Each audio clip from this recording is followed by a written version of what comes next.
Alrighty, let's take a look into a little bit of Poseidon. So we did this one already with Set. I know that everyone said Loki was the one you wanted to see next. I heard you. However, I saw an opportunity to do Poseidon and it interested me. And unfortunately, what I care about more matters in terms of what interests me. So we will be doing Loki. Loki will be the next one we're going to be doing.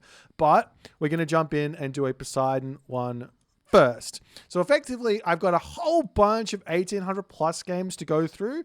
And at the end of this, if I'm still feeling like I need more 1800 games, we might go download some more. But we might check down at the 1500 level and then down to the 1200 level and just see what players are doing and where their mistakes are and try and help you guys out as much as we possibly can. So this is a lot of fun the first time I did it. So I want to jump in here and see what's going on. So we are going to be watching all of the best Poseidon players. We've got Mosca, we've got Kavoth, we've got Hagrid, we've got Avely. We've got Keto, I believe, in here as well. So there's a lot of really, really strong players that are going to be showing off some Poseidon. Let me go ahead and change this. First things first, we're going to be taking a quick look at the build orders and seeing what people are actually going for.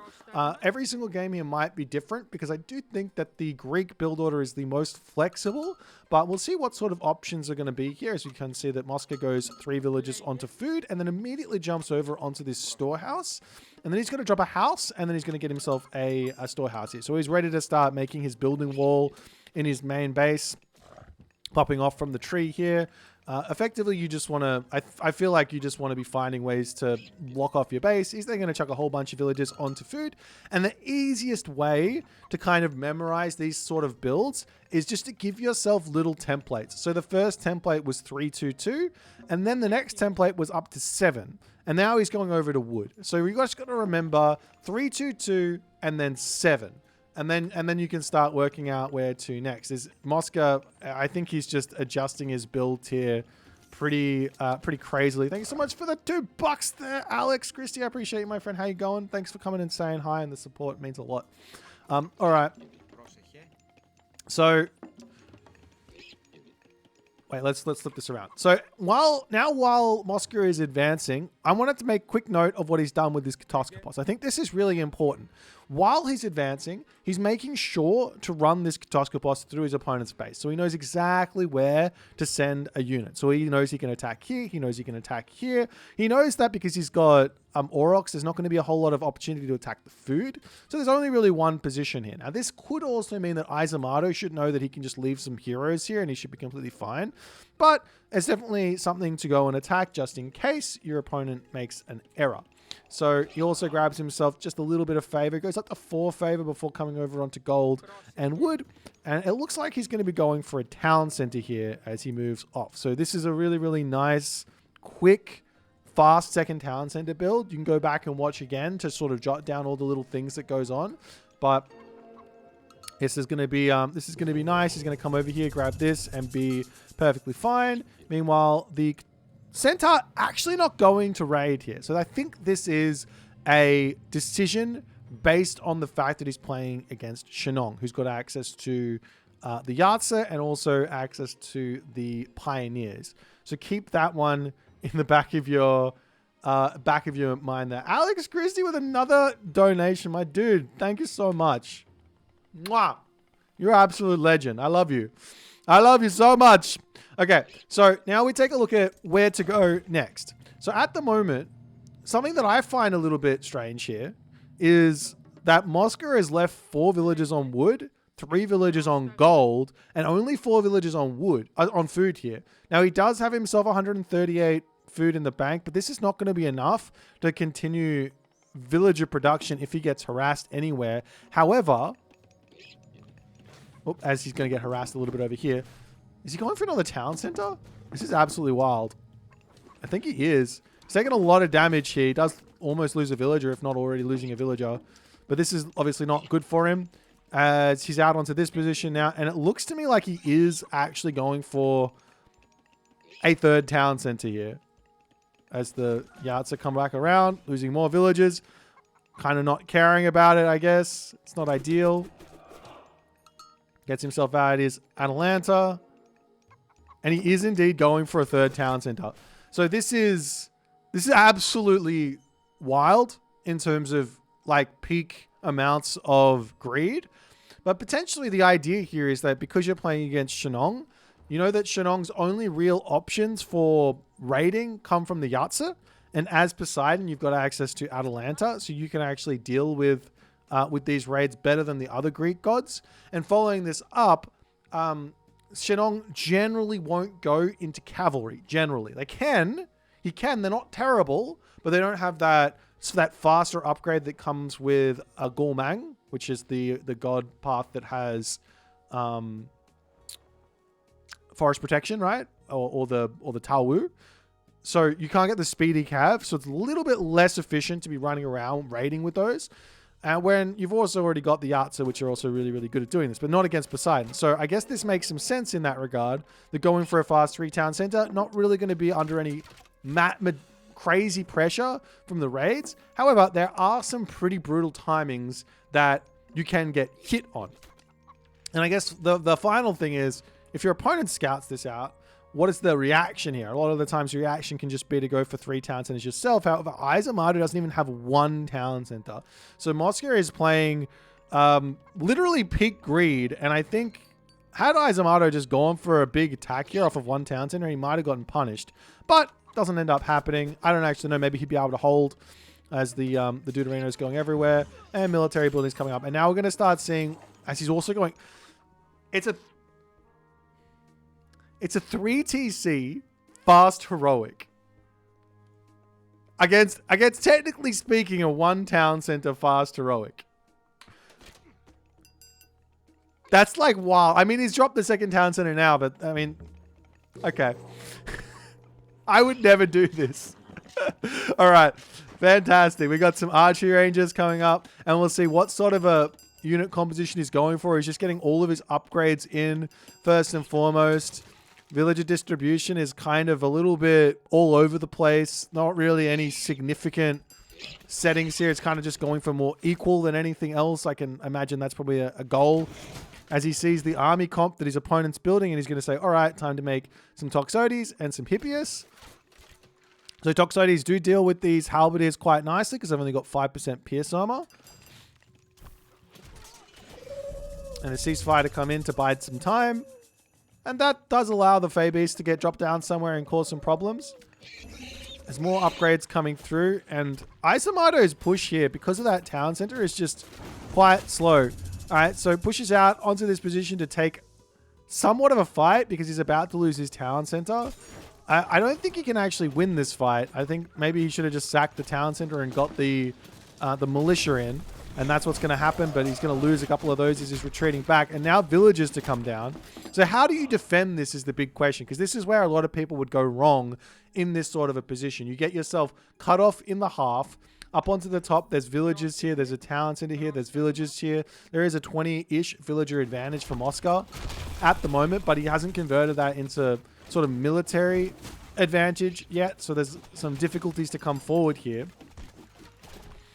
So what Izamado could do is he could go up to the top, but the way that Moscow plays this is he's trying to just poke and force a fight to some degree. Drops bronze against the lightning weapons, and he does actually manage here to break through this army. So somewhat of a lesson learned here on the defensive play is when going for 3 town centers, I think the attack early was probably a bit of a mistake. He could have waited on that and just sack the town center, run villagers left, run villagers right.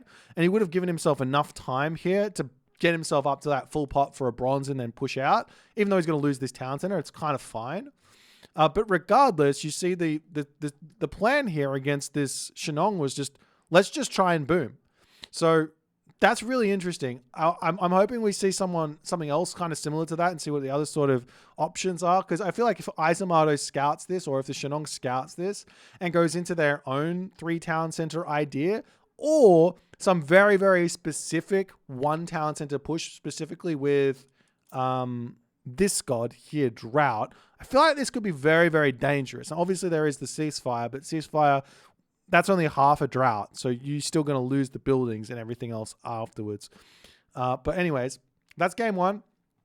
Let's jump into game 2 and see if there's any sort of patterns that start emerging here. Obviously, every matchup is going to be different. We're going to be watching now a Poseidon versus Hades game.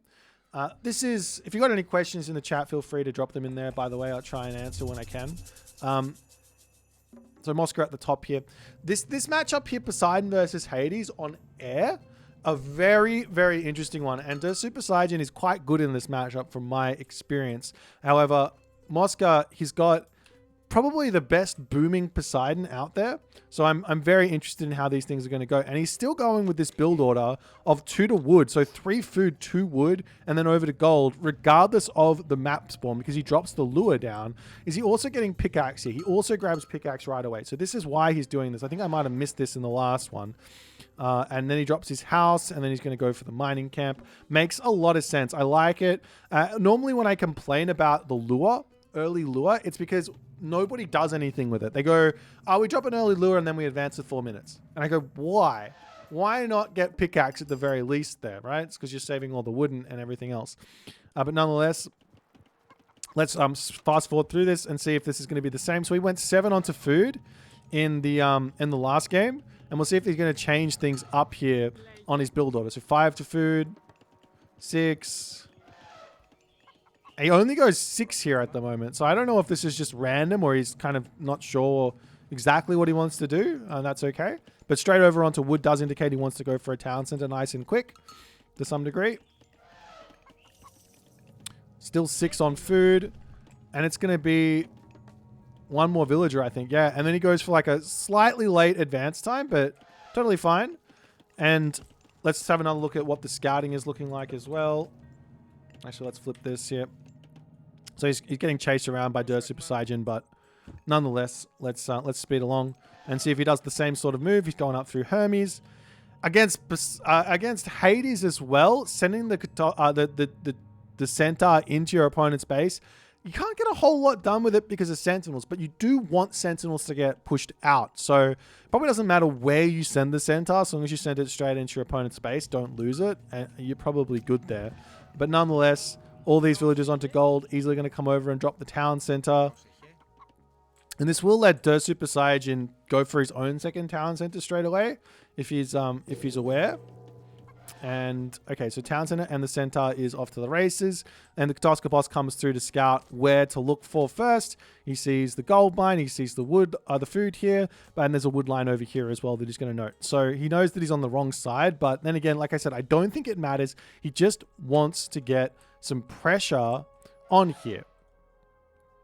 Now he spotted both the town centers, somewhat luckily there as well, but Super Saiyan is already on that spot.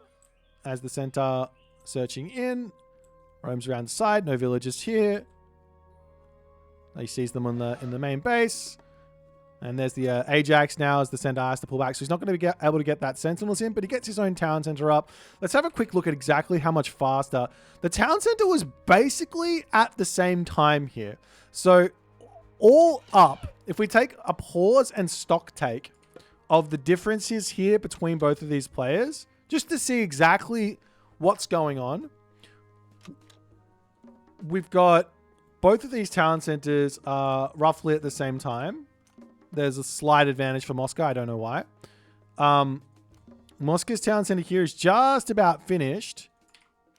And this town center here has got a little bit. So so Super Saiyan is a tiny bit far behind on actual villager count.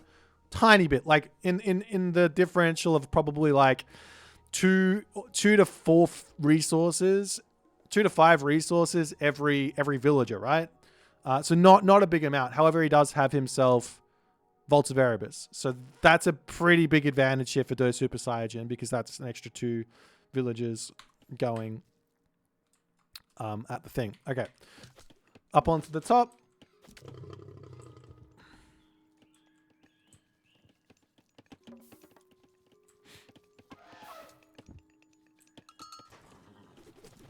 So what's next? Does he get himself all his upgrades? Whoop.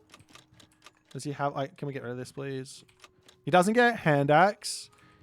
He does get some stables down, ready to start looking for raids.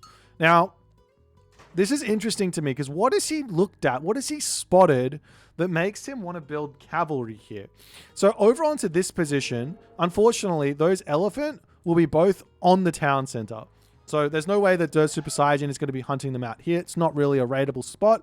In the main base, there's a gold mine to raid, there's a wood line to raid, but that's about it.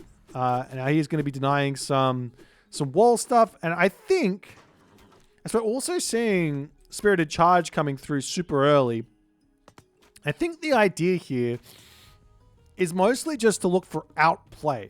I don't think that this is something that is gonna work just based on spamming and sitting back. You have to kind of catch your opponent out here. So let's look and see exactly how Mosca is going to look for raids in this position. He's got also 11 on gold. Is he putting more onto gold at the moment? Yeah, he's flooding gold and flooding food from both of these ones. So a bit of a differential of about 4 villages between the two to keep the villager production, where you need about 6 to 7 villagers on food plus the rest for the stables. And this sort of seems to be working for him at the moment. So let's see if he's going to change that up at any point. He's going to break through the walls over here. Zom does come down. Not exactly sure where the Zom comes down, but I'm sure he's going to know sooner or later. As breaking down the walls. Actually, you know what? One thing that this does do is this threatens some sort of a defense against an underworld fortress. Some sort of a threat against the underworld fortress. Now, if you've got a whole bunch of cavalry out at like by 9 minutes when the heroic age might come through, then you're going to be good. As Mosca charges through. Now, he does also have this tech. Let's keep in mind he's got this tech in. Both techs in. He's got the Lord of Horses and Spirited Charge. So he's okay to push forward, take a little bit of damage, and he's going to heal back up slowly. As long as he doesn't lose any cav here, it's totally fine. But just little bits of idle time is what he's going to be going for, as we do see the watchtowers coming in. A couple of units sitting on the back. And hoplites at this point have been somewhat forced. Now, Der Super Saiyan here might as well go for crenellations immediately as well. I imagine that's going to be his plan. Get out a couple of hoplites just for defense, and then also get himself a couple of and get himself the crenellations, and he should be fine. Farms coming up onto this side as well, being forced out by these Hippias. So this is an interesting point here that Mosca gains from building these Hippias. This is something that you might not notice playing a game, but this is something that puts Der Super Saiyan behind Mosca. So Mosca here, well, at the very least equal. So let's count the farms and just see exactly what's going on here. So 9 farms go down at 75 wood apiece. Not to mention they're also gathering slower, and you also have to get plow. Obviously, you have to do that on the other side at some point. But for the moment right now, 11 cavalry plus all the upgrades is obviously a lot more of a spend than what Der Super Saiyan's done. But because these farms are forced, there's going to be more that Mosca can do, I think. So this is starting to make some sense to me, just on the fact that, you know, these things are starting to come through regardless. So now Mosca is going to be looking up here. He can hit the wood villages here. Pretty poor building placement from Der Super Saiyan. He probably should have been locking off this bottom position, locking off this top position as well already. But nonetheless, and this does cause some idle time over here. But nonetheless, I don't think there's a whole lot that's out in the open. Over here, some walls wouldn't go astray. House walls as well, kind of nonchalantly getting placed down, is allowing these Hippias to get a little bit more value than they otherwise probably should. And do we see Cren? Still no crenellations in, is a bit of a surprise. He doesn't quite have the resources for it, but I'm sure he's got all these hoplites out. Anyways, let's speed through and see what the next plan is, because I mean, picking off a villager here or there is obviously very, very important to get some sort of an advantage, but there's been such a huge spend on Hippias, which technically do get counted by the hoplites. So I guess we'll see how that's all going to go. There's the villagers sniping little bits of things here. Hoplites up to the top. Push back. There's that crenellations we were talking about. A little bit late, but Dionysus does end up coming in first. And I think you can see this here. This is what this pressure has done. 1,600 wood in the bank. Instead of having 800 food, 500 gold. It's not like Der Super Saiyan has really produced that many more military units. He does have, I don't know, 600 rests more spent there in terms of military. But you also have to remember there's this tech that's being grabbed, which is 75 res. There's this tech, which is 125 res, plus the 20 favor, plus the 5 favor. So these aren't cheap techs. So it's probably relatively close, unless he's got some himself. No, he doesn't. He's just got medium. So it's about equal on those upgrades. It's just the unique techs coming through. Nonetheless, a little bit of a fight here. This one does go in favor of Mosca, and this is sort of what he's looking for, these little mini fights, breaking walls down and continuing to put pressure in. And now we see an immediate transition here from Mosca away from the Hippias into Hypaspis. Now, this is somewhat hidden. He's also going 3 town center here as well. So he gets to the heroic age for Hypaspis, and then once he has the Hypaspis in, he goes, okay, now I can grab a town center, a 3rd town center, and keep my boom going to some degree. So he wants to find that advantage. And because he's got all of this map control, because he's forced so many resources out from Der Super Saiyan, he's able to get this without any fear. The one fear that would happen is if you don't have map control, if you haven't been asserting pressure, then your opponent probably is going to be heroic age quite close to you, probably is going to be able to drop a fortress, and probably going to be able to pressure this town center down before you can even have a chance to defend it. So this is making a boatload of sense. And behind all of this, Mosca's also getting himself his upgrades straight away. Bowsaw, Shaft Mine, those upgrades very important. Still hasn't thrown up, well, he's now throwing up his farms, but I was about to say hasn't thrown up a single farm. There's still some rhinos on the back as the Hippias charging around here, sort of getting caught out a little bit onto the front, putting pressure on as well. As I imagine Mosca can just, well, he's going to take the villager out and then try and escape. Maybe he can kill the wall off as well if he wants. But he does have the speed. Takes a little bit of damage. This is interesting. You can kind of just snipe and run, and then these hoplites are just sort of chasing. And I think a lot of that is just because this back spot here on this map, which I think a lot of people forget about on air. A lot of people think that air is very, very defensive, and I do as well, but this is obviously looking like you can get a lot of action just by using this back space here. So you've got to be careful as the defender to make sure that's locked off. Okay, let's speed up and see what to next. Because I think Mosca's gained himself a significant advantage here, and he's just going to have to squeeze to find some sort of an some sort of a win here. He's got the Hypaspis, he's got the Hippias. That being said, the hoplites do have Sarissa and stuff, so that's going to be an advantage for the Super Saiyan. He's also got the Aphrodite coming through. Bronze gets dropped. There is restoration here, as that'll get thrown into the mix as the town center is going to go down, and Mosca looks like he's found enough damage here. There's nothing really going on his side of the map either. Military difference is still quite close. There is going to be a curse. Yeah, there's the curse gets dropped down. That's going to kill off all the Hypaspis. So this will force Mosca back for a second here, but the damage is already done. Killing this town center with all these farms is just gigantic. And not only that, it's also managing to get Hephaestus. I mean, you can see, I think that this game tells me two things.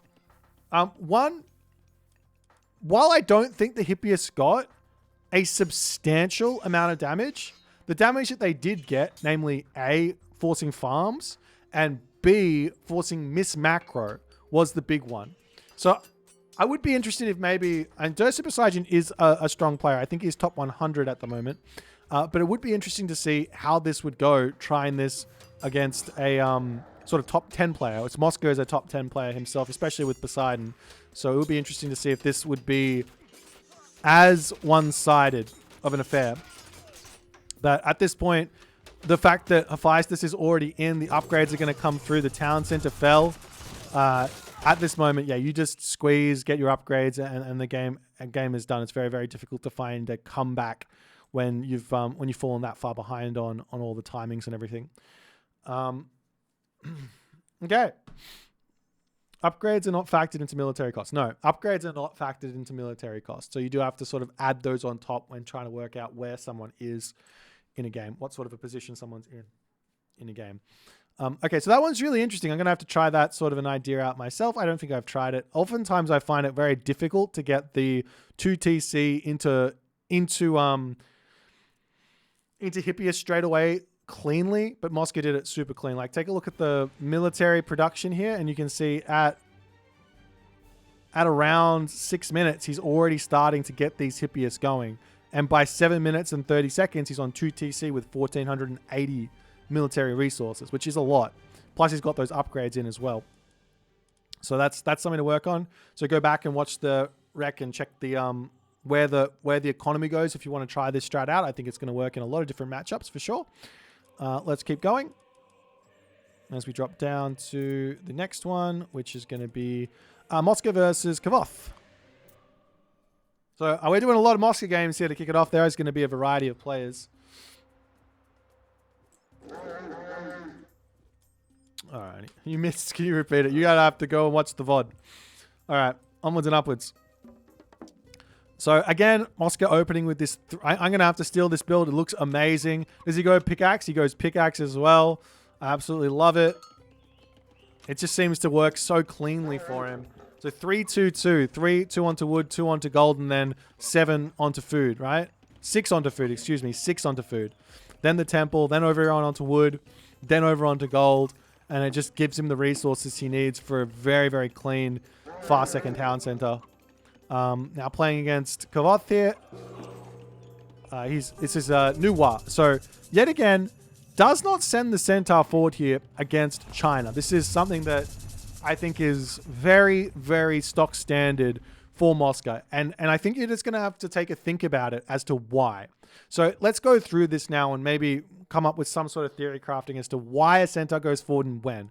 So against the Chinese here, he's got access to pioneers. He's got access to centaur killing myth units in the Yatsa. Nuwa doesn't. So I think that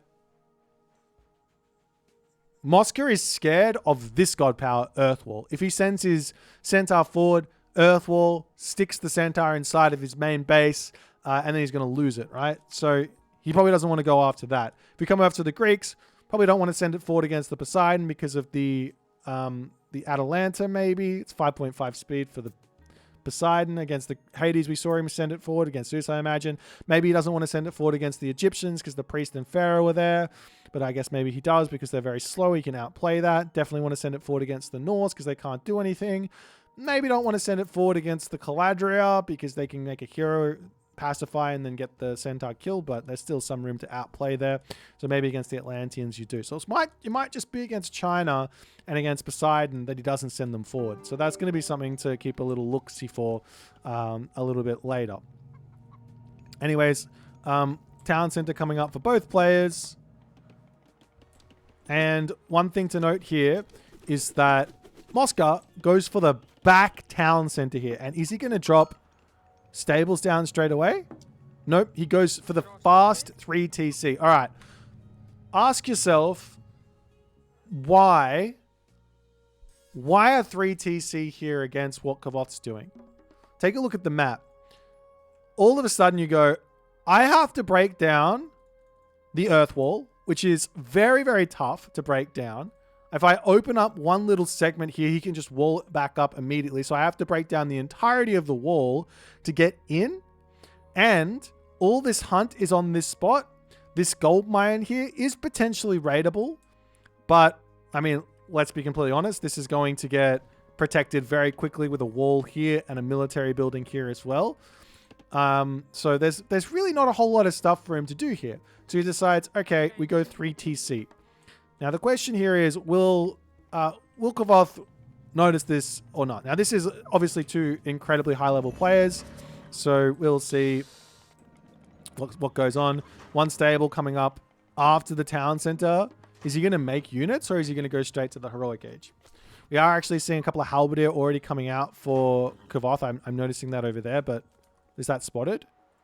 I don't think it's spotted in the slightest here. The Katoskopos trying to find things. One thing that Mosk is missing here, which is a little bit interesting, is this tech. He didn't grab this one. This is big with Hermes. It gives you a lot of information over the enemy. I'm a bit surprised that one doesn't come in. How you going, Mateo? As the Theseus coming over, going to slap the Cheongchi, and that's going to be a nice defense there. A little bit unfortunate. The Cheongchi is really, really good against Greek, if you're paying attention to where the enemy heroes are. And if you get 2 out, you fly 1 in, kind of spot where the heroes are, and then you just fly the other one onto the other side. And it's very, very tough to defend multiple different positions against 2 Cheongchi. But that's obviously not something Kavoth's going for. But he does spot the town center. Does he know? Actually, let's have a quick look. Does Kavoth know? Yeah, he does. He knows he's up against 3 TC and he decides to get his own town center in, which does put him slightly behind on timing because Mosca rushed this up and Kavoth going goal mank. So Kavoth is kind of in the seat of needs to make something happen here to keep himself in like a competitive position, so to speak. So let's move forward. We've got the Dionysus and Golmag. So yeah, completely standard Poseidon god path here. There's no like super strong halberdier with no Chiol from Kavoth, but the halberdier is still good. So you do have to be somewhat careful. Now, on top of that, you've also got White Horse Cavalry to worry about, and then also Tiger Cavalry to worry about. So you will have to go into some other units most of the time, I think, as the raids to come in. But Poseidon with Spirited Charge. Does he have Spirited Charge at the moment? Yeah, with Spirited Charge Prodromus, these raids will not do a whole lot. Now, Kavoth says, okay, we're going to put a ballet down and start sieging this down. But this is again, let's pause. This is again a kind of similar situation to what Moscow was in before. The only difference is that against the Shenong player, right? The only difference is now that Kavoth is 3 TC and this timing is hitting maybe a little bit later than when the Shenong hit. So he is in a decent spot, but villager differential is kind of equal. So can he really sack the town center? Answer is kind of no. So he's a little bit late on that fortress. So maybe he needs to grab that a bit quicker if he spots the town center going up. Could be a thing to do, but we'll see how he's going to go. If he can actually defend this, or if this is going to be one of those games where things go south for the Poseidon. Okay, Petropolis popping out. Units getting taken down. Lots of militia coming over to Moscow, which is a huge... Just to give a little bit of... Oh, he goes and attacks this town. So I love that. He says, I can't defend this. So instead of worrying about it, he's going to sack this spot and then make sure that he kills his opponent so that even though he's falling behind, his opponent's also falling behind. Really, really smart there. He probably could have even skipped on the fortress and ran the villagers back away from this. I love that play from Moscow. Now there is a bit of a defense here, but is he going to be able to kill the town center? Bronze? Can he? It looks like he's going to just sit here. He kills them all off and he's going to keep on piling into this spot. Absolutely love what's going on there. Because the other thing is he's also managing to push through this left side while that's going on. So I'm super wrong. Don't forgo the fort. Maybe if you forgo the fortress, you wouldn't lose this army very easily. I don't know. But the fortress allows him to push back here while the units come up to this to defend. And he's going to be able to get his town center back up immediately. Not only that, villagers going down while this is all going on. He's raiding everywhere. So if you're like 2 versus 3 TC, for example, like in this situation, so long as you're putting raids on, it's not as far behind as, say, 1 town center versus 2 town center. Like the ratio is a little bit different, so to speak. Anyways, it looks like Kavoth's town center will eventually fall. No, it won't fall. He's not going to kill it off. Kavoth's repair rate is too strong. Nice little micro with the Hippias, but they're all going to die, and the town center survives. But, I mean, damage is just done. So, it's like 100 villagers versus 80 villagers here. So, he does lose a huge amount of military. At the moment, he is mass cav only. Double armory coming up, and Hephaestus is the next option here. And the Petropolis now out means he can break through these ballet. And in fact, Kavoth just says the game is done there. That's wild. I mean, the units flood back over here. It looks like he's just economically, he's just screwed. That's so wild. Okay. Okay, this is really, really interesting. So if let's use this as just like a general learning experience or learning lesson. If someone's going to set up on your town center like this, and then they're going to put up a bunch of buildings here, that does mean that the rest of their base is open for damage. And town centers aren't that strong. Now, one thing here maybe Kavoth is going to start doing if he's going to go for this, is look at all the wood in the bank. He probably can throw up buildings around this town center and make this impossible to go down. Main town center probably going to be impossible to go down as well. And he might be able to shut that down. But there's probably also room to run into the main base with all of those heavy hippias. Get damage done there as well. But this is like a really, really cool idea. So if you guys ever find yourself in this situation where you've got units and your opponent is sieging you down, just say goodbye to your town center and go kill theirs. But yeah, fast 3 town center against this new earth wall thing. Definitely something to keep in the back of your mind and try out. Anyways, let's continue along the shenanigans here.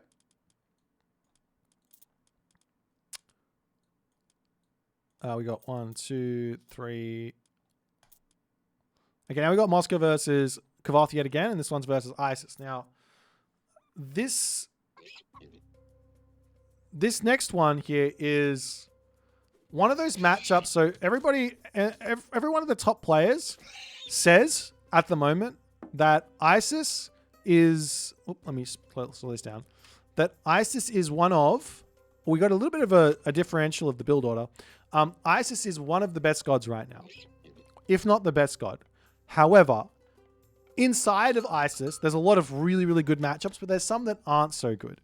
That doesn't necessarily mean that it's favoring the other god, but there are some difficulties to have to deal with. And this is one of them. Poseidon versus Isis is definitely a matchup that there are some difficulties here for Isis. I don't think Isis can kind of just do whatever she wants and find wins, like a bunch of other matchups. You have to play a little bit more specifically, I think. As in this case, we are noticing one thing from Moscow is he is not going for his early pickaxe. He is not going for his early pickaxe. So temple up.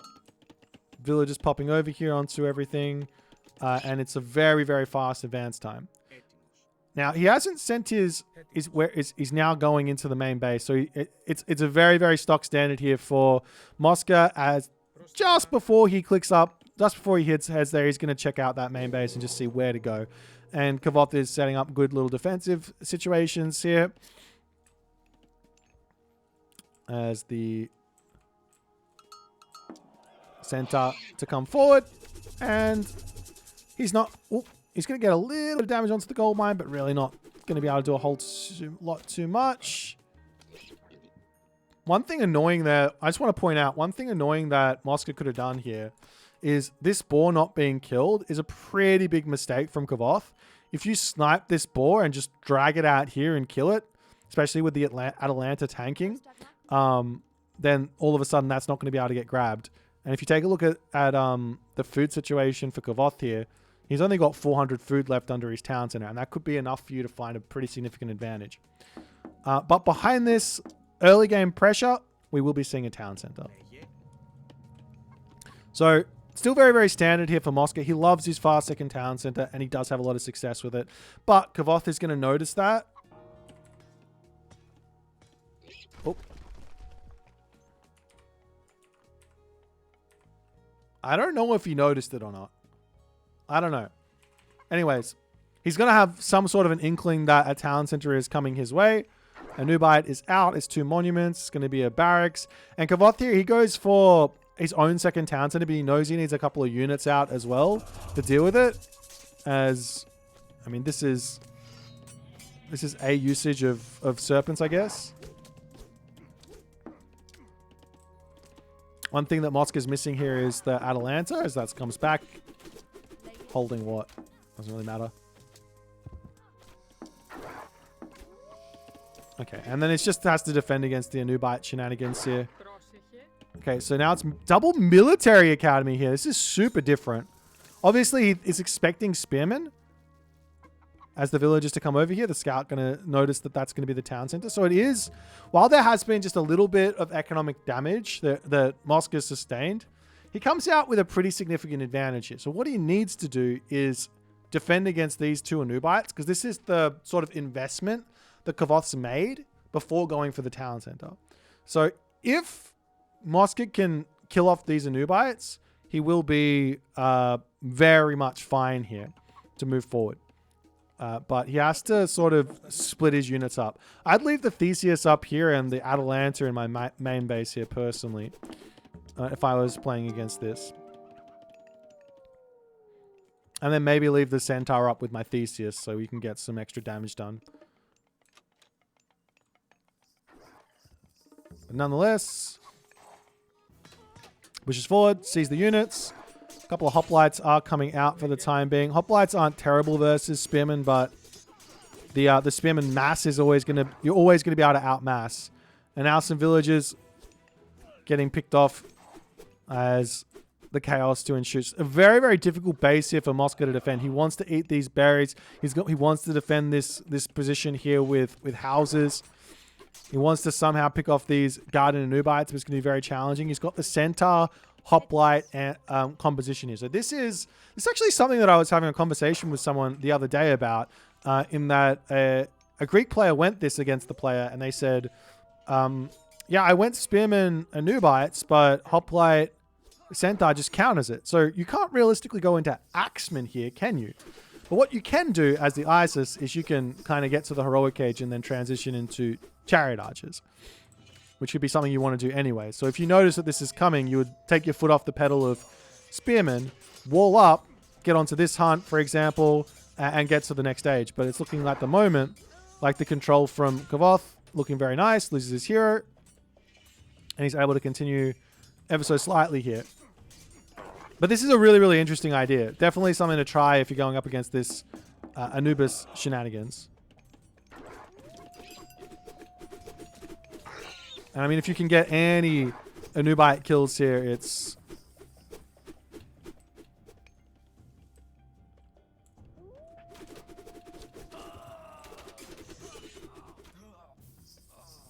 it's very good, okay?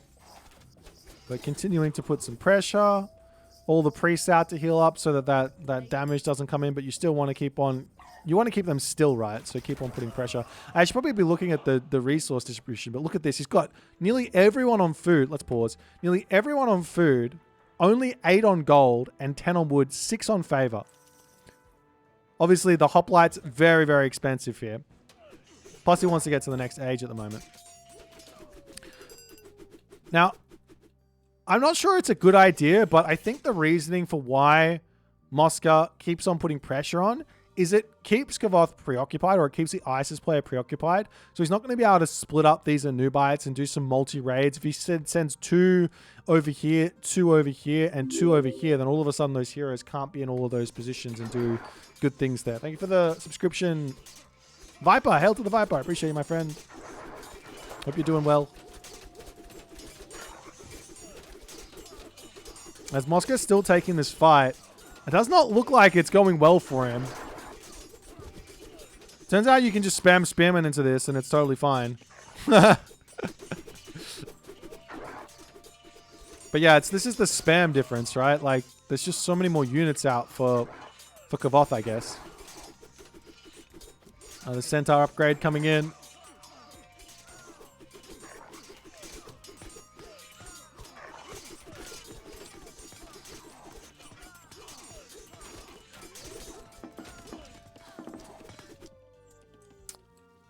And Kavoth has to pull back. And yeah, there's those raids coming in. Also, Spearman raids coming in. There's like been just too much chaos here. Normally, you would expect someone like Moscow to have his walls set up. He's very, very good at this. But when you're playing these chaotic games, it's very challenging to get them up. You can see Kavoth's only got 1 wall up himself here. Like he's totally open onto this back position as well. But he is positioning his army in a good spot, and he's got those obelisks there. One thing that I think maybe Moscow could have had is a Pegasus out with, yet again, this tech. I think this tech is super useful. Just to have eyes on everything. But we'll see if Moscow can somehow find his way back into this game. I think he might be lost here. But it is an interesting idea, and I can see that it could work if you play it a certain way. But he's still trying to put pressure. I don't know if you can win by just constantly just charging into this, but we'll have to wait and see. Now the Heroic Age is in. That's going to be a Locust. Ceasefire is available, but there's no way to heal up these units after the Locust.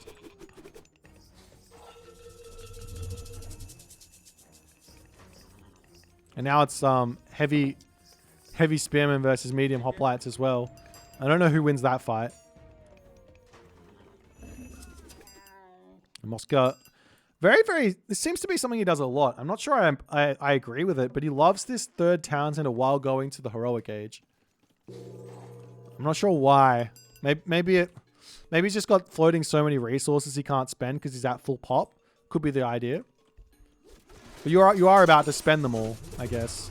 As there's the Locust comes down. Like I said, you can't heal these guys up, so it's just a huge amount of damage. Unless you have Temple of Healing, which obviously Poseidon doesn't have. And he just loses everything afterwards. I think that might be the game there, yeah. Okay, well, we see a Poseidon loss here, but it's good to learn from this as well. I think that this hoplite centaur idea to deal with the spearmen and Nubites does make sense, but maybe playing a little bit less aggressive with the hoplites and maybe more pokey with the centaurs is probably the way. So you're containing the movement of those spearmen and using the hoplites to kind of just sit back while you mass up, because there wasn't really a moment here where the military resource value was in favor of Mosca here. And he needs to get, like, maybe here was the closest one. Maybe he took a fight. He did take a fight and it didn't go so well. But yeah, if he can get to equal military, then he's probably going to find some advantage here. But definitely something to try out. It looks interesting. But more importantly is probably the takeaway of how he went for that early pressure into the town center and then into these military academies. And I think this could possibly work against Norse as well. Center hoplite defense type idea. Anyways, let's go to the next one. Mosca's actually in chat. He says, I've had success against Set, but not against ISIS. I'm not sure why. It's probably because no Locust there. Like, I think if the Locust wasn't there, that fight that happened, you would have been okay on. Like, I mean, if he drops Ancestors, fine. If he goes Sekhmet, he doesn't have anything. I think it could just be that. Could just be that. I don't know. So definitely, yeah, okay, well, there you go. Use it against Set and see how you go. That could be an idea. All right, let's keep going. What's next?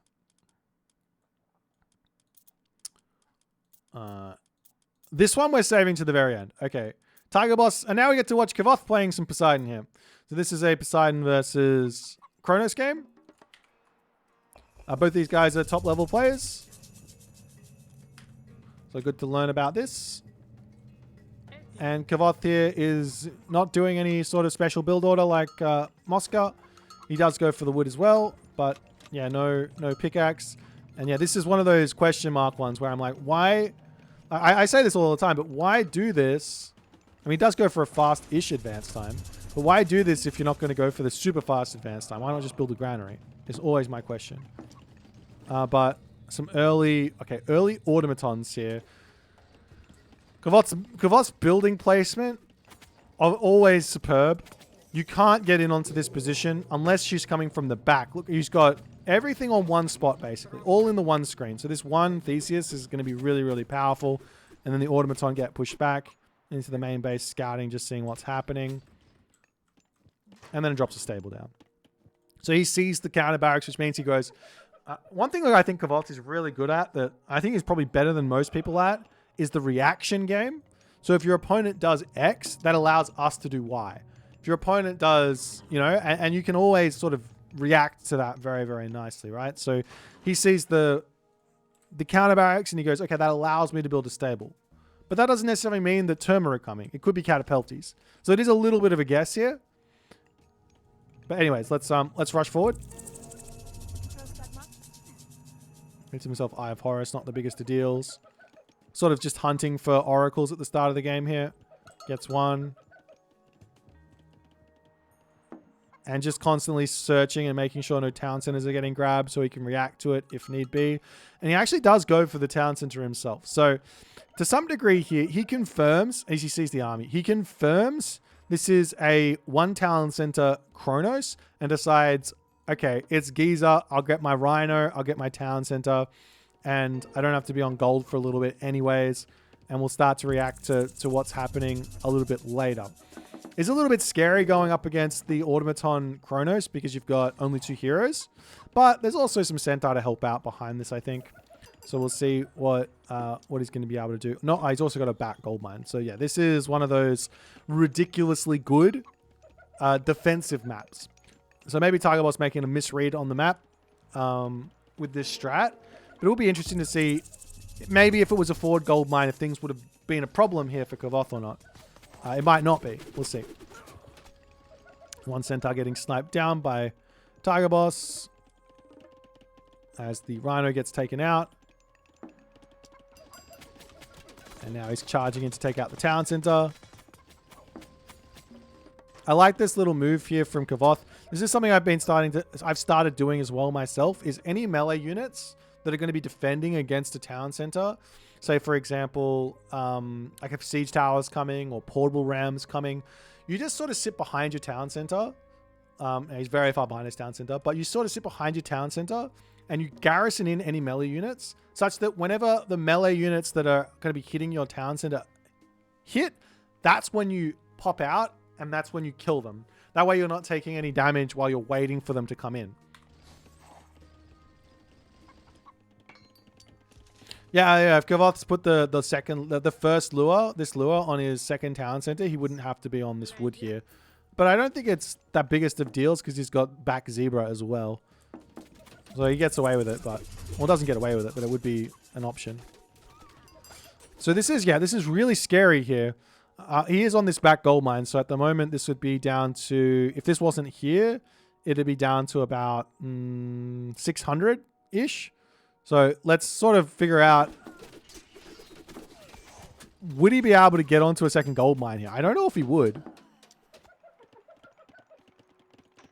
I think this might be map-specific decision-making here from Kavoth through and through.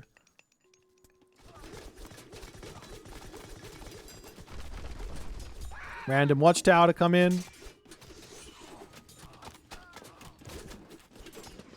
Okay, at this point, the gold mine would be gone, right? So he would have no more gold left. So this is probably the army, roughly, that he could make. But at this point, where the units are, he just snipes everything down and has to resign. So maybe he would be fine to push out here. What's the resources looking like? There's a fair amount in the bank. He wouldn't have to be this aggressive, I guess. He wouldn't be in this position if the gold mine wasn't on the back.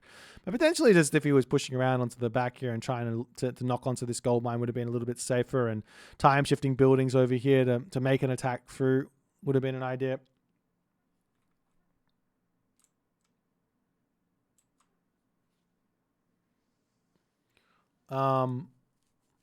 But yeah, really clean defense. So against these automatons, just goes Hippias, Centaur, heroes, and makes a nice defense work. Okay, let's keep going. Let's see what else we can learn. We're up to another Mosca game. Let's see if he does something similar. So this one here is... Oh, it's on Anatolia. Do we want to watch an Anatolia game? Let's skip over the Anatolia one. I know a lot of players don't really care. But it's definitely worthwhile to have a little look-see and learn Anatolia from time to time. Okay, let's do this one. This one's always interesting. So this is versus Frey. Now, Frey is incredibly good, I think, in this matchup. I think this is one of Poseidon's more difficult matchups most of the time. Maybe I'm wrong on it, but that's my take. But there is a couple of things that you have as Poseidon. You have Ares, which can help to break through any sort of hill fort shenanigans. You've also got Ceasefire, if you want to go that route, to defend against either flaming weapons or Tempest. So there are some things you can do to make your life a little bit easier. But let's zoom through this. It's a similar-ish build order for Kavoth. He's going for what he knows, I think.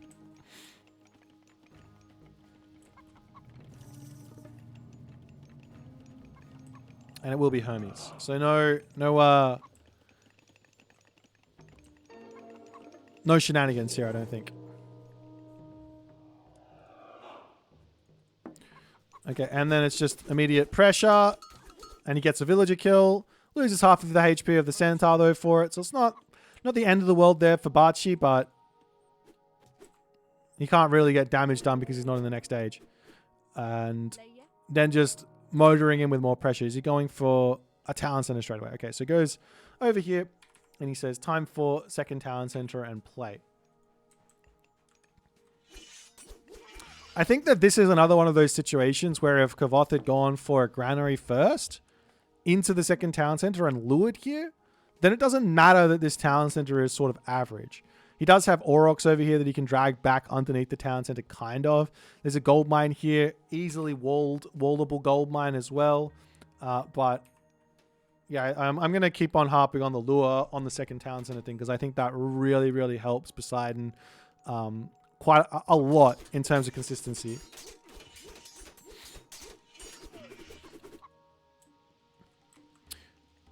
Anyways, here over onto this side. I guess the other thing here is that with Kvothe putting the early pressure on, does give himself just a little bit of leeway here. Again, another thing that both Kvothe and Mosker are ignoring, and I don't know if this is just on purpose or for what reason, but this tech here is just, I feel like it's just so cheap and so good that there's not really any point in not grabbing it. 70 resources for respawning Pegasus for basically map hacks. Nonetheless,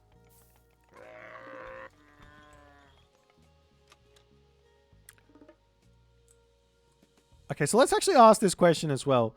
What has Kvothe noticed here that is making him want to build some stables and starting to put some pressure on? Over here, he sees berries, he sees hunt, he sees a gold mine.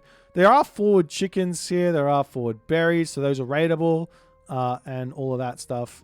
Now, there are a couple of herdmen. And is he trying to deny a talent center here? The talent center is already up, and he will notice that. And is there going to be some sort of reaction here? He's got a lot of food in the bank, a lot of gold. As he dives into the main base. Nothing for him to really attack, so he has to pull back.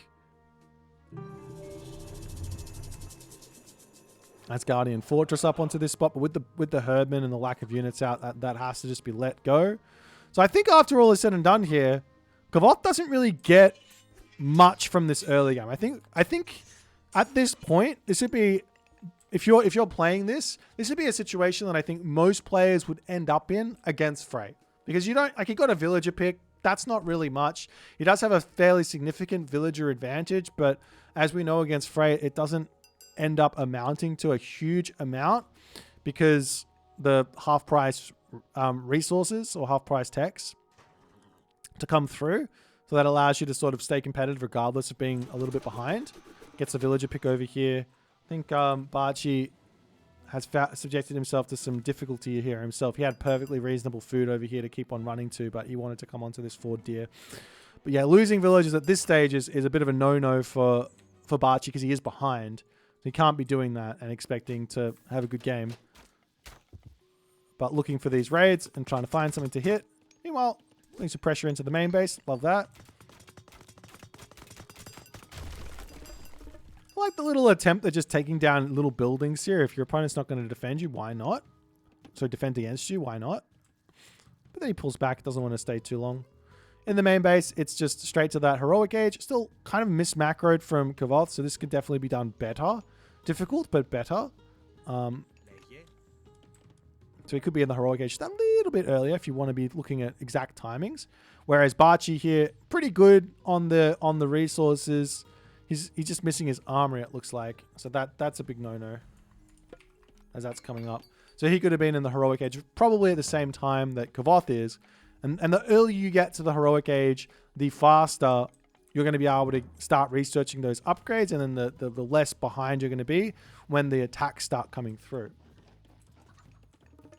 Okay, let's keep going on.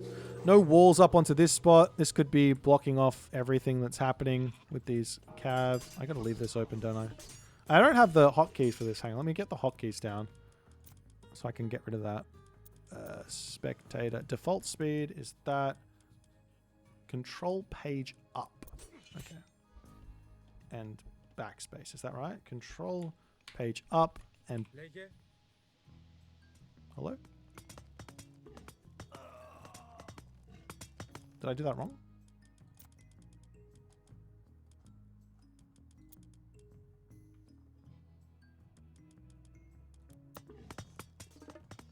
Wait, I can see here. Okay. Okay, so that works. All right. Okay. It's just going to be taking me to the scout. All right. So just a little bit more raiding into the front here, but this is dangerous because Herdman can pop out of these longhouses and kill all these guys if Bachi is ready.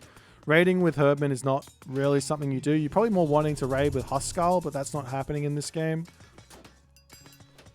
So let's just page up and see where the timings sort of kick in. Now, okay, so here's where Kavoth finds, I think, his biggest advantage. This is probably something quite small that you might not realize in a game as to like where your advantages come from. But if you get to Hephaestus nice and quick here with Poseidon and you've got a villager advantage, then all of a sudden the advantage that the Frey player has sort of dissipates because you're going to get all of your armory upgrades for much cheaper than the Frey player is able to get them. Plus you also get the Plenty Vault as well. So if you can somehow manage to do that and get to the Mythic Age really quickly, then you might be able to find that advantage. But if the Frey player doesn't take too much damage here, they're going to be able to chase you down. They're going to have all their town centers. They're going to have all their stuff set up. And they're probably going to be able to defend against all the stuff you're going to throw at them. So I'm not sure if this would 100% work against the best of the best, but it is definitely a nice little game plan here from Kavoth.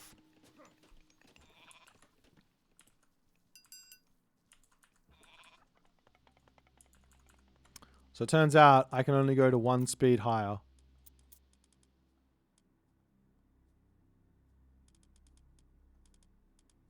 Can I go any? I can't go to. I can't hotkey to faster speed. What does this do? Control page up. Excuse me while I'm just trying to work out how to control this thing. What if I go control page up? Nope. Okay. Turns out we need this one anyways. Okay, so from here, the plan is like pretty simple. You're just going to get all your upgrades and then go to what unit composition? Does he just keep on going cav? Surely not. He hasn't built a single military barracks here. I think if I'm Barchi here, I'm just like mass infantry completely.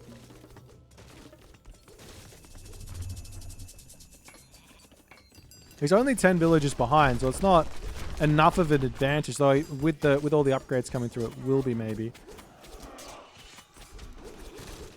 Okay, well the Polyphemus is pretty good against Herdman. I think Barchi is getting a little bit ahead of himself. I don't think he needs to be quite this aggressive. Hetyroi! Does this make any sense?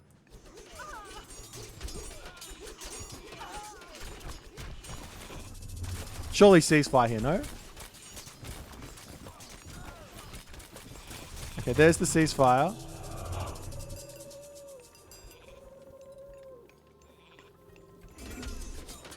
Surely the Herdman. Okay, there's a ball coming. That's wild. How far behind on upgrades was he? I need to know. He's missing his bronze. He's missing his bronze weapons for whatever reason. Obviously, these are fully upgraded Hetyroi. He's got 17 and they absolutely just dominated.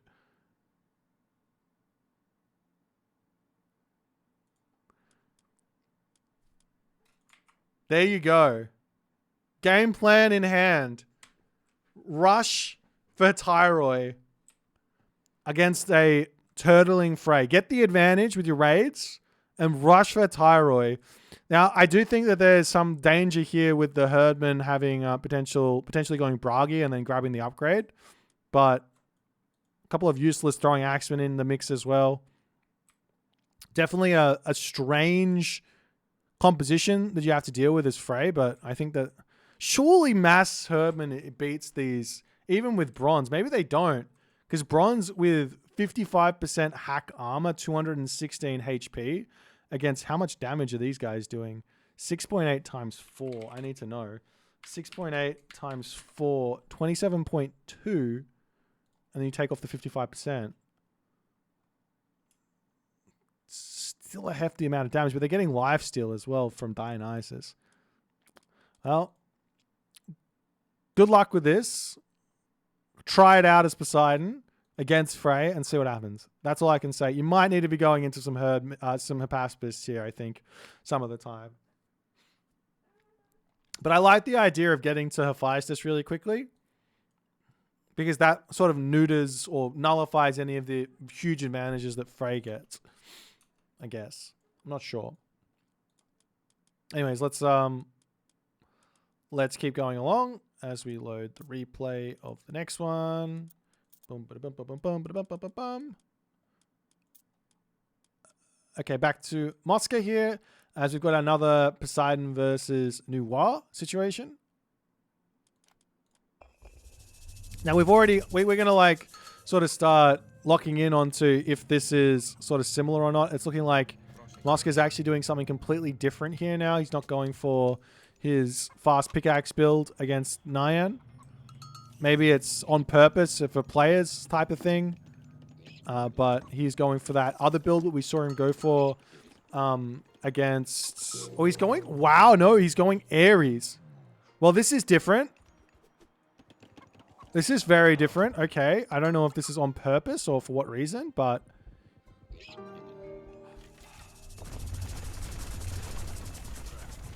Okay, he loses his Cyclops, but he opens up the base a little bit. What am I watching? I don't understand. I wish I did, but I got no idea. Oh, he's going for a town center. That's what I'm watching. Okay. Is Nyan also going? Okay, Nyan's already got a town center himself.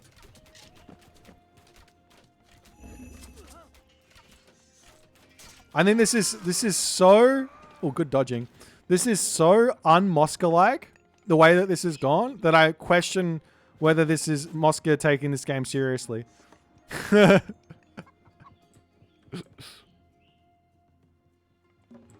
town center. 3 town center, fast 3 town center. This is looking similar to his plan against Kavoth in the other game. And I imagine he's got a archery range. Everything is slow now because he took that weird early route. Plus he's also gone Ares. Now he will get stronger Prodromus, but without having access to speedy Prodromus, it does make things a little bit more difficult against the speedy Golmang White Horse Archers or White Horse Cavalry. They do have a bow and arrow, but they can only use it once.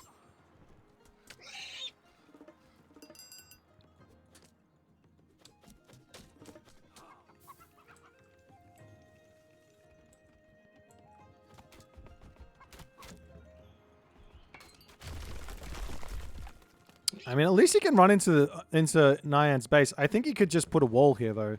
That if you just put, like, how much does this cost? I need to know. Hold on.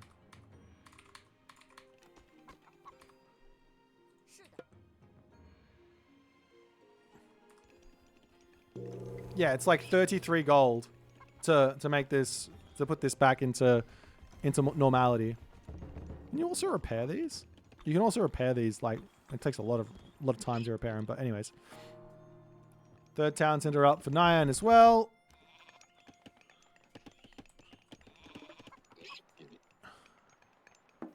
And then straight to the Mythic Age.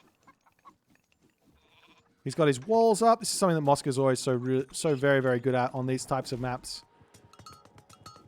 But Nyan going to break through. Another wall comes up over here. Oh, Baihu is kind of stuck. Sad Baihu. He can jump out. There you go.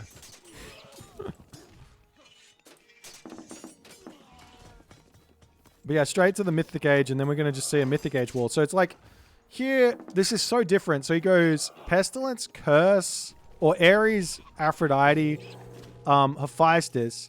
And does he have this upgrade? Yeah, he's got the Apples upgrade. So he can go straight for like a second Plenty Vault here for pretty cheap. After he gets all of his technologies through, right? Like, it's going to come in pretty quickly. But a big timing here for Nyan that Mosca just has to defend against.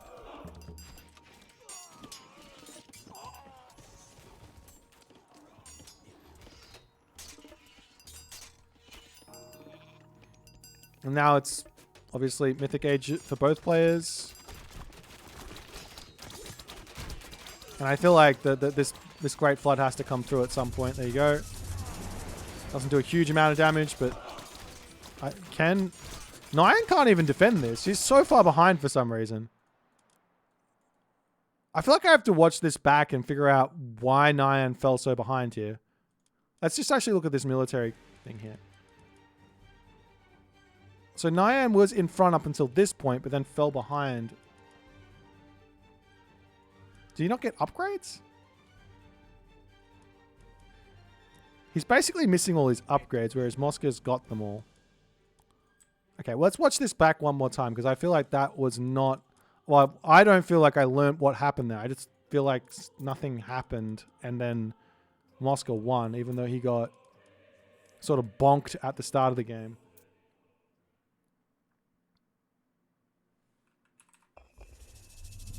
So what happened on the perspective of Nyan? Let's just watch that, because this can give us some information as to why things were a bit wonky here.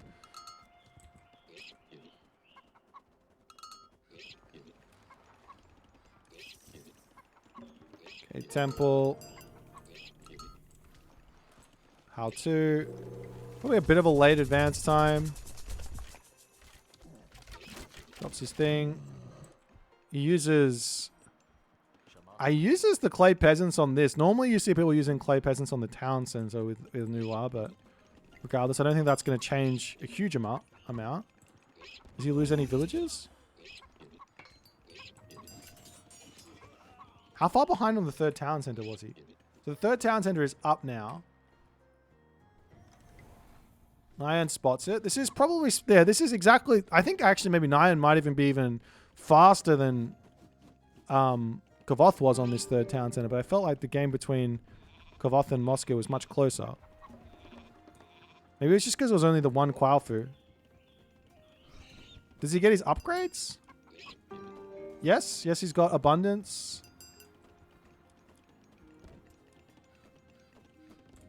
Okay, let's see if there's anything big that happened that I just missed.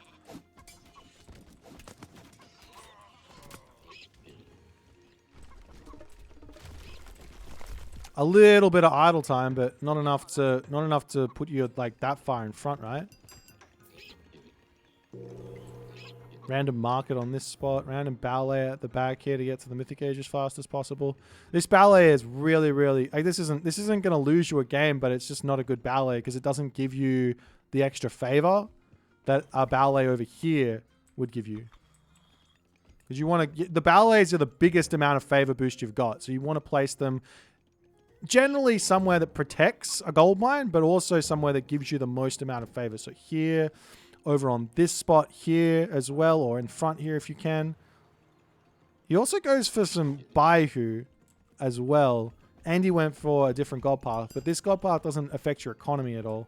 That doesn't really make sense. I guess in buying these Baihu, he's not getting himself Quaofu, and he's got 62 favor in the bank. I think that's where the difference is here.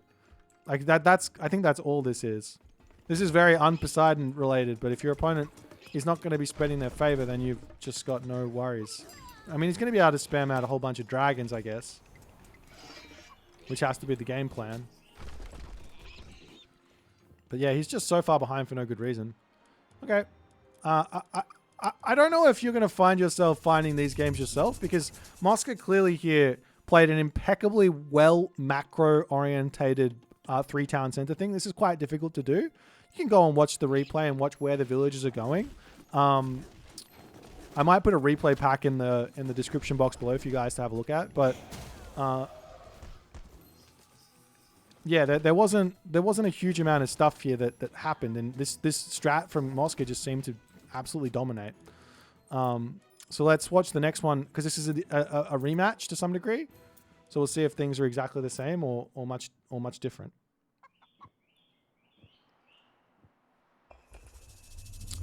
It's on exactly the same map, exactly the same matchup.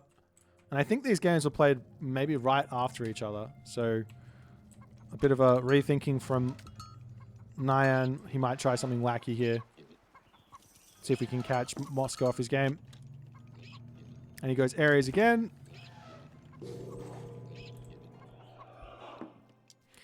But with the this is the fast advance as well, right? And we see how to again. Couple of pioneers out to deal with the Cyclops.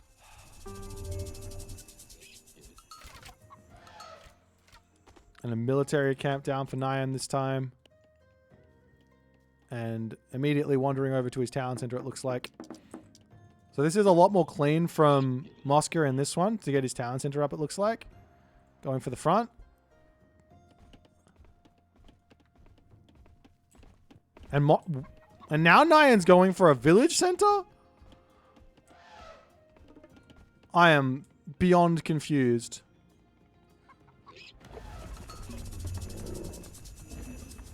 Drops his wall.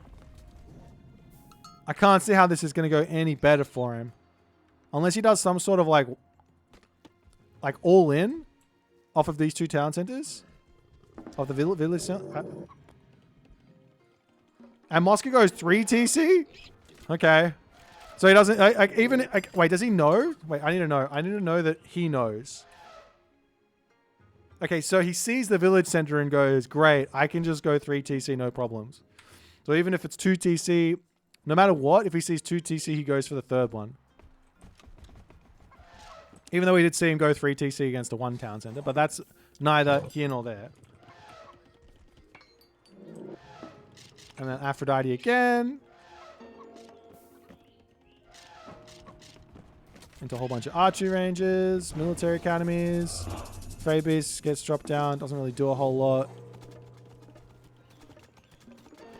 The immediate ballet into, I imagine, straight into... If you're going to do this as Noir, you want to go through Golmang so you can drop the upgrade, the forest protection here, and then you get 1 archery range or 1 machine workshop and get the upgraded thing, the attachment, and then you spam into the thing and then you can siege this down. But I have this feeling that with Pestilence, this is not going to work out too easily for Nyan here.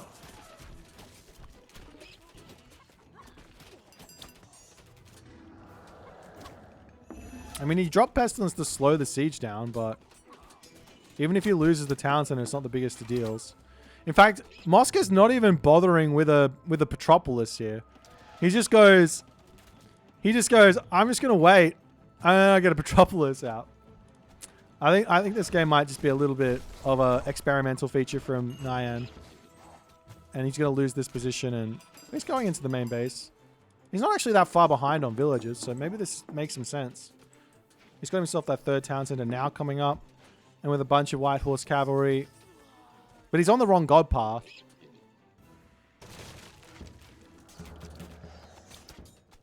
The one thing going for Nyan here is that he doesn't have to deal with Prodromus. Always quick on those villager movements. So how does he react to this? He's got the wall to rebuild over here. Villagers are back onto this spot. And he's just going to kind of ignore the raids for the time being and try and push. But this might end up being his undoing as the hoplites coming over here to deal with it. But the cavalry can just say, let's go elsewhere now.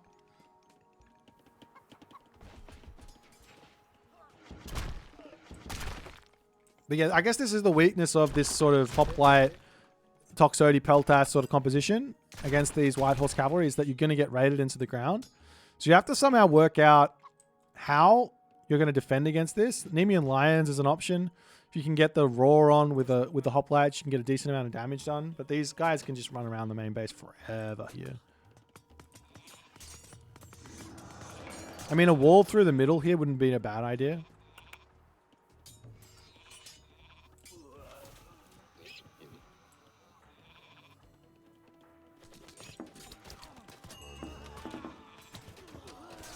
Now we see the Hephaestus yet again. I think Moscow's in a little bit of trouble here. But as is commonplace for the new WoW players, they always seem to float a ton of wood. I don't think you need a huge amount of villagers on wood. You need like 40-ish villagers on food for the Mythic Age, but in the Heroic Age, you don't even need that many. Anyways. speeding along.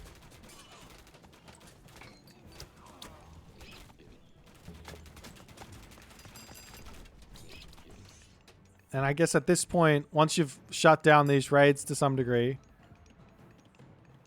it's more about what? It's more about just getting this death ball and making somewhat of a push. Especially once you get Hephaestus.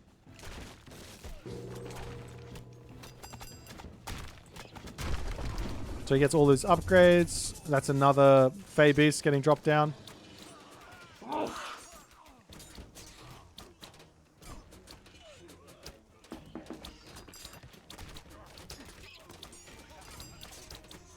Now, it does manage to push through that position, but there's going to be more units to come back out.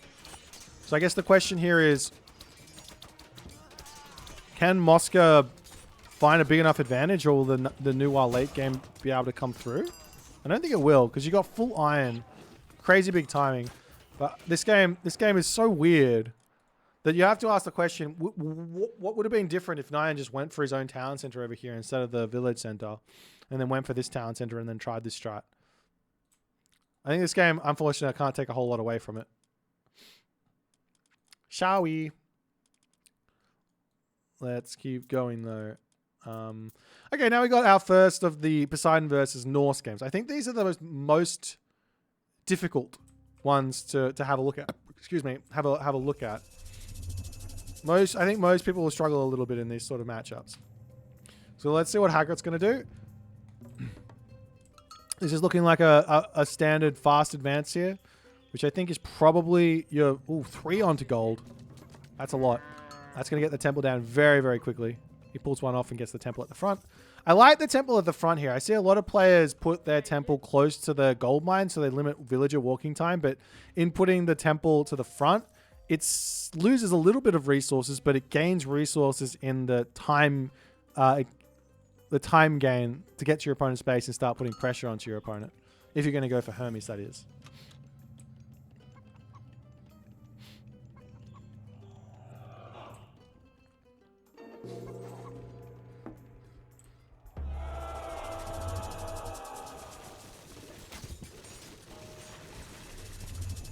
And he goes Ares, though, but not going to be able to kill the town center. Maybe a little bit too overly aggressive on that one. Random house in the center of the map, as is the case for crazy people to do. And what is he going for? I think one thing we see sometimes from Ares players is Hippaspist. But at the moment, it's just Hersa. I think Daziv is misplaying this. You're supposed to make Hersa Herdman until you see anything else. But he's getting prepped for those Hippaspist at the moment.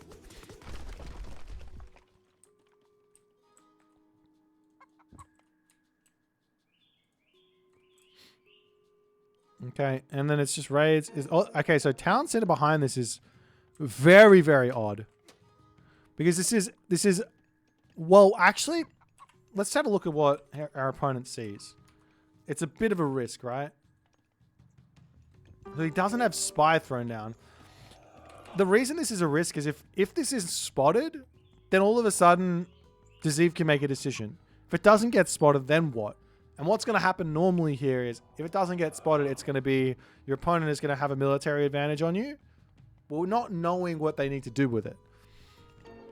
So you can often get away with it, right?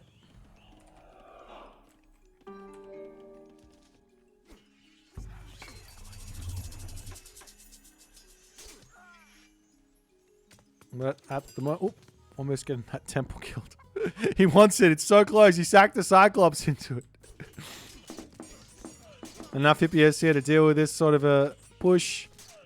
Daziv in the main base, picking off villages. We get an Iron respawn, not the most useful there. Does Daziv spot the town center is the big question. But from here, with no units in the main base, the Hippias kind of can just run straight in here. They take a huge amount of damage, but they've got so many upgrades that they can just kind of sit underneath the town center for quite a while. You know, that many. If they were unupgraded, they'd die incredibly quickly, right? But they've got enough upgrades that they're good to go there.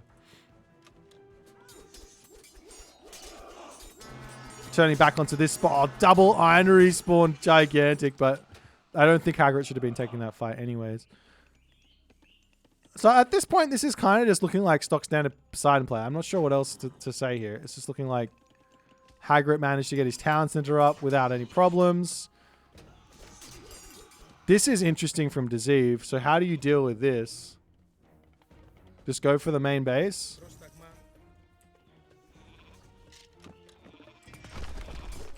Still another Poseidon player. Not oh no, he did get the tech.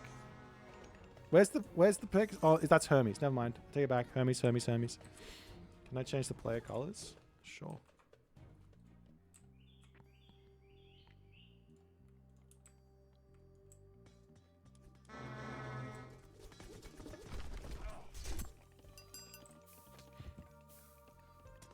Okay, so Hagrid looking to break in onto this spot, but at this point you got to just be worried that this big fat heroic age is coming your way and you don't have any Hippaspis to deal with it. That's what I'd be worried about if I was Hagrid here. He's gonna have Aphrodite.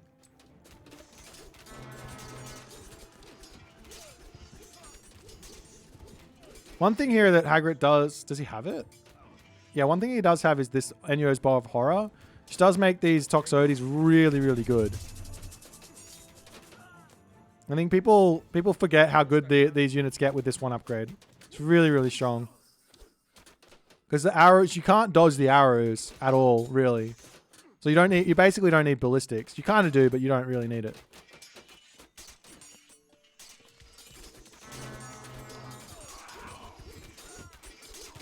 So interesting, if you can get into Enyo's Bow of Horror Toxotes against Norse here, seems to be pretty good.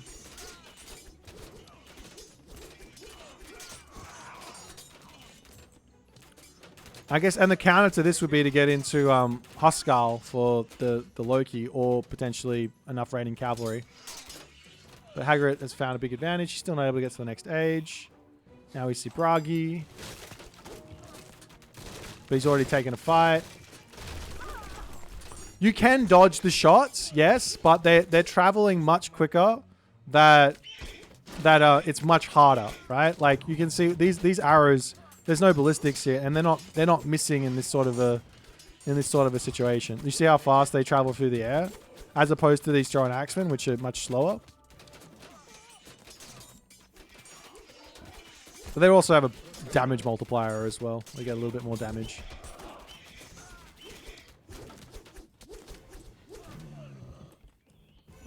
I feel like Hagrid's just having fun here, to be honest. A couple of Cyclops. He's going to be able to break through this town center with those. And there's just not enough stuff left here for our Loki player. Okay. Someone to try against the Norse is to go Pestilence, go Ares. I wouldn't go so aggressive with the Cyclops. But definitely getting into Enyo's Bow of Horror Toxotes as an idea. Enyo's Bow of Horror Toxotes. There's probably a way to get into these Hippaspis as well with the upgrade in the classical age if need be. If you get into a pinch. The early Hippias getting those raids in like normal makes a lot of sense as well. So you don't have to go into the hoplites just because you got access, or infantry just because you got the stronger infantry techs with Ares. You can save that for a little bit later. Hippias got a hack attack buff. I think they might be at 10% now.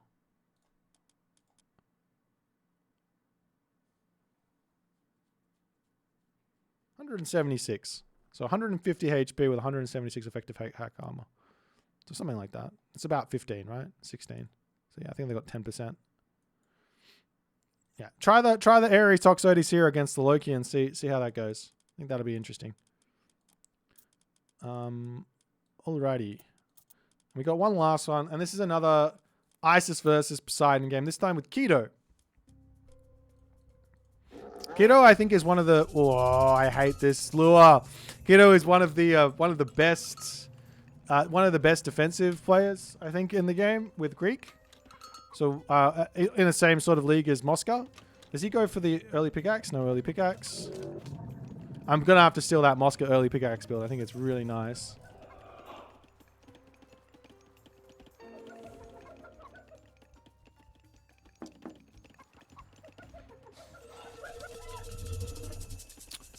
Alrighty, we got Bust, we got Hermes, no surprises. Okay, so what's... Oh, he's going for the Ford Town Center. That's pretty aggressive, especially against Isis as the Sphinx gets taken out. So he left his Atalanta in his main base, and he only had... Was that the Atalanta?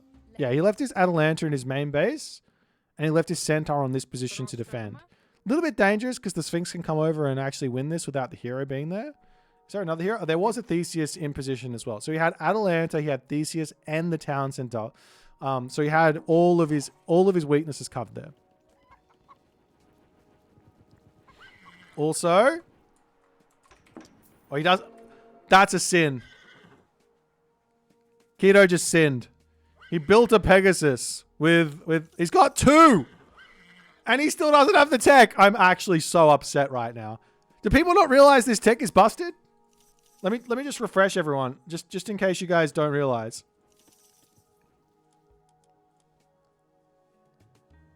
Grants a Pegasus that respawns for free 90 seconds after it's killed. It got nerfed. It used to be 10 seconds. 90 seconds after it's killed. The Pegasus doesn't have a population cost. This one costs 2 pop. It's kind of insane. Must grab.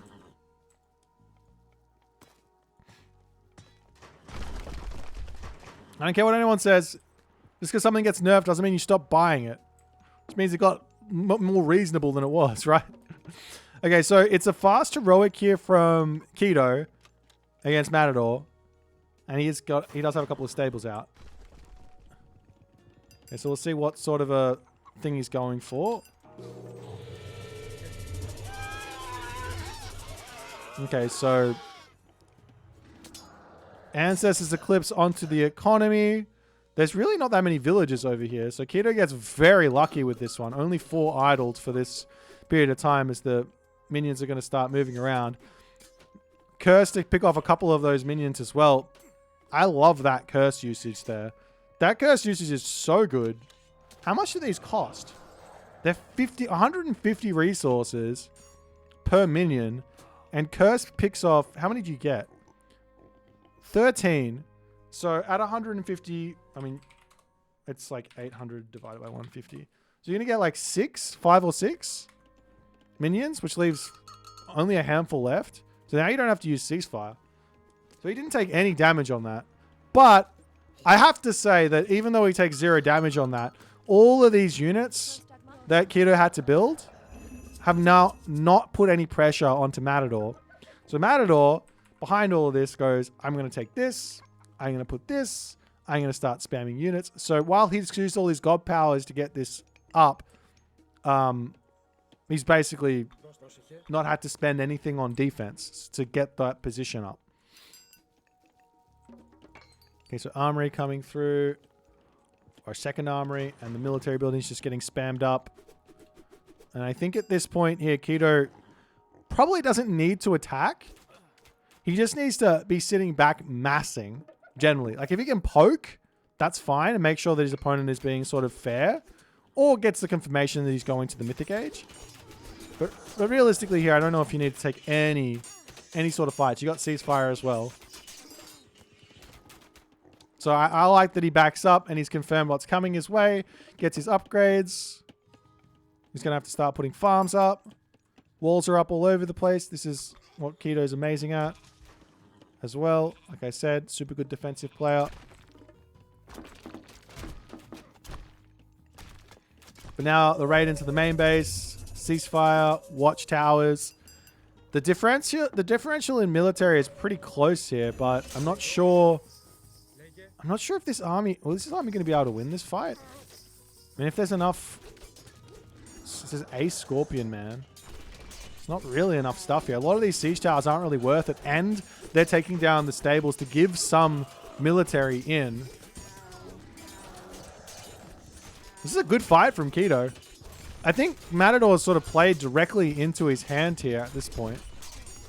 But he is seemingly winning this fight regardless.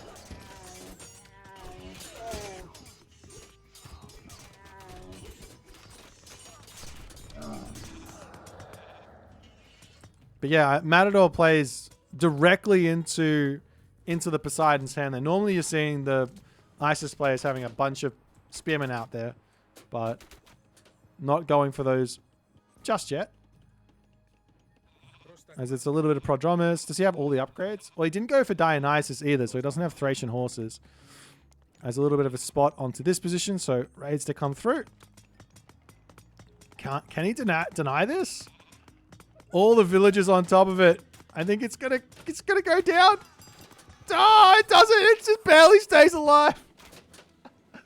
Okay, lesson learned. Never go after the Migdol. Always kill off the villagers instead of the Migdol. Just let them take it. At least get some damage done.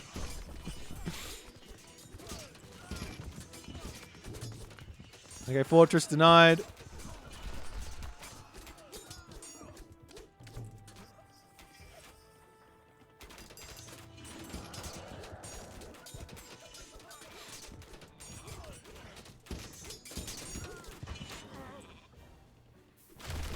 But I think Keto just threw there. He's tried to push a little bit too hard. You have to play a little bit more slowly with the Poseidon. But you can see that the army is super strong. If you can get it together. Another ceasefire there to try and get these units out. Does he have a gold mine? It's almost gone. Unfortunately, this pushback over here kind of lost Keto the game. Plus now there's Spearman in the mix. And he doesn't have any transition into units that can deal with that.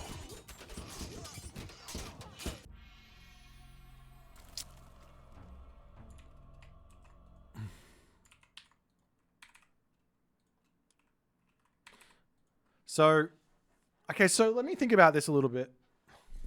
I think this is going to be the last game I watch of this little session. Without going off and commenting on some lower level games. This attack up onto here. So after taking nearly 0 damage from Ancestors Eclipse and Matador sort of playing into Keto's hands a little bit, I think he probably could have waited a little bit longer. So sacking these houses, pulling the militia back, waiting, and then ceasefiring, and then swinging in with as much population, as much might as you possibly can. You can see that the fight actually took place with the ISIS player having significantly more stuff. Just why it didn't go well for Keto. So if we can wait on that, I don't know if it's possible or not, but if you can just wait for the last moment before you rush in, then you're probably going to be able to deal with all that stuff. So maybe this sort of thing, if it doesn't have the spearman in it, it's going to be a little bit challenging. But nonetheless, GG. Well played, guys. If you guys got any questions about Poseidon at the end of this, or any specific matchups, actually, there is one matchup that I want to watch specifically. Let me see if I can get... Oh, that we have to do one more game after this as well. So let's go two matchups we're going to look at. One more matchup with Poseidon versus Odin is one that I really want to watch. So let's see if we can find a Poseidon Odin game. So I feel like this is going to be a matchup which a lot of players will struggle with. So I want to see that one.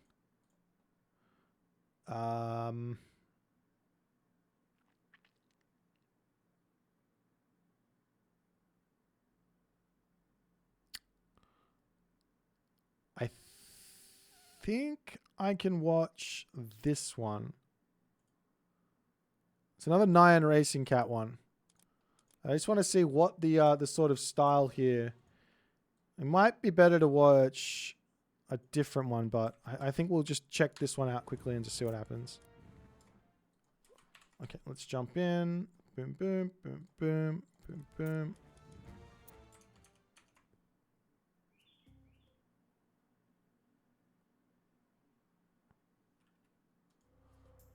Pop Scribble says, those fights are kind of what I have an issue with in this game. Keto building the exact counter to Chariot Archers and still losing. Am I missing something?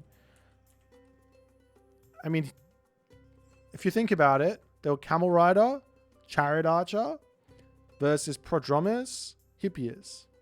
So realistically, if the ISIS player targets down the Prodromus with the Chariot Archers and targets down the Cav with the Hippias, so with the camels, targets down the Hippias with the Camel Rider, then you've got the counter units attacking each other. And then it comes down to numbers more so than counters. So I think both armies are kind of technically countering each other. I think there was also a handful of spearmen in there. But yeah, I know what you mean. Some of this stuff can be a little bit confusing. But a lot of the time it's more so about numbers than anything else. Though I do accept the argument that maybe counter units should counter a little bit harder than they do. I think I accept that. Okay, so Legend here. I think this is like a 1700 player versus Nyan. And Nyan's like ranges anywhere from sort of like 1800 to 2k based on which strategy he's using.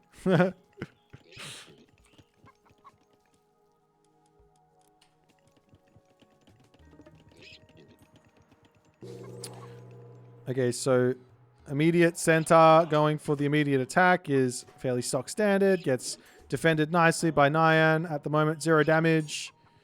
Great haul coming up. And it's just going to be Hippias all the way at this point.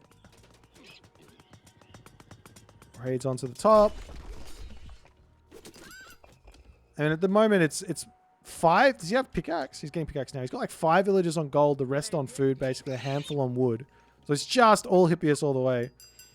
I guess this is something you might want to try. I think I prefer the Ares angle going, like what Hagrid did, going into Ares Toxotes. Ceasefire. How does this go badly for Nyan? I sort of don't see how this is going to go badly. Thank you for the Twitch Prime there, Obscene Dougie. Appreciate you, my friend.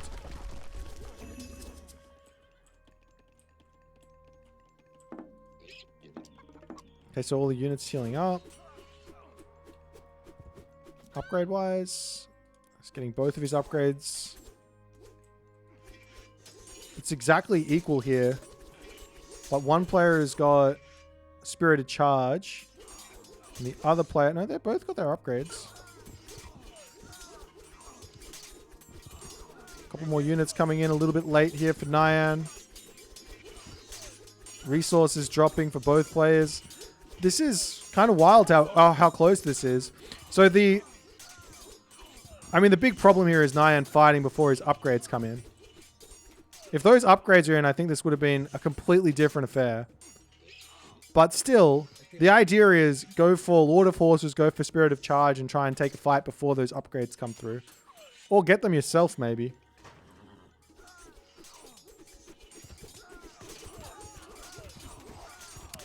Well, I mean, that's one way to go about it. I think that the Ares way is probably like a more sensible...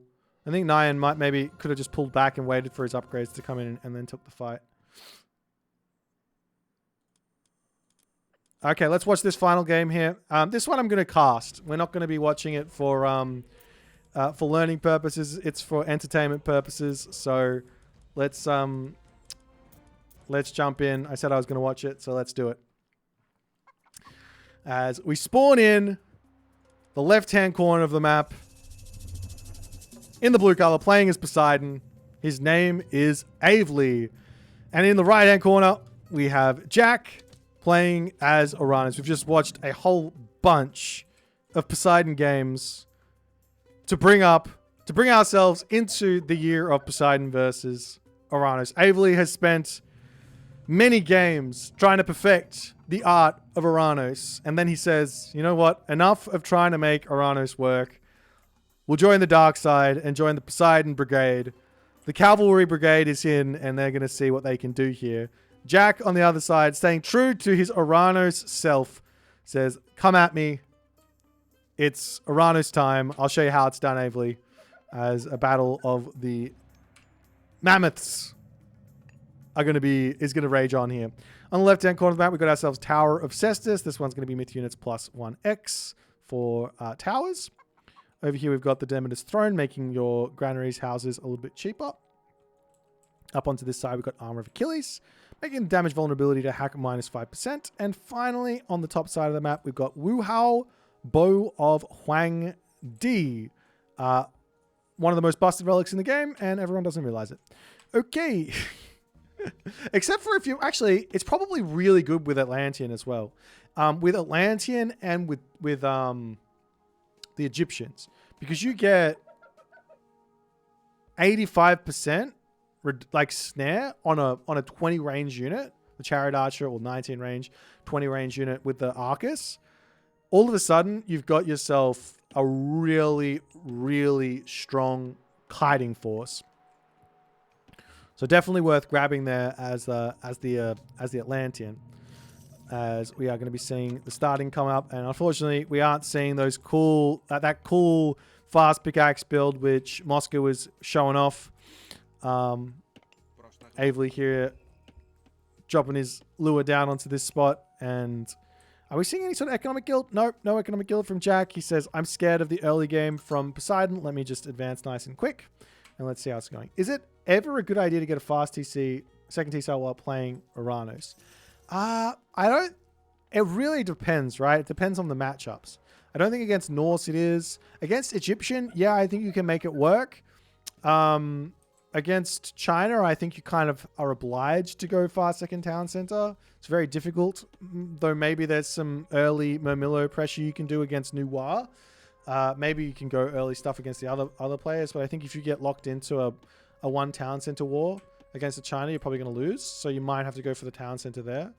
And against Greek, you probably want to stay one town center, at least for a little bit, to get pressure on and all the other good stuff. Who's the best player, or who is like the best player? What do you mean? I'm very confused with these questions. The Mister is the GOAT of Age Mythology at the moment. He's our number one.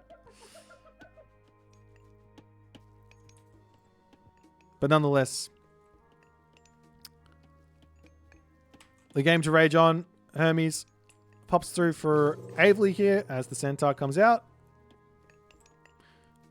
And he's going to be looking for his early game attack.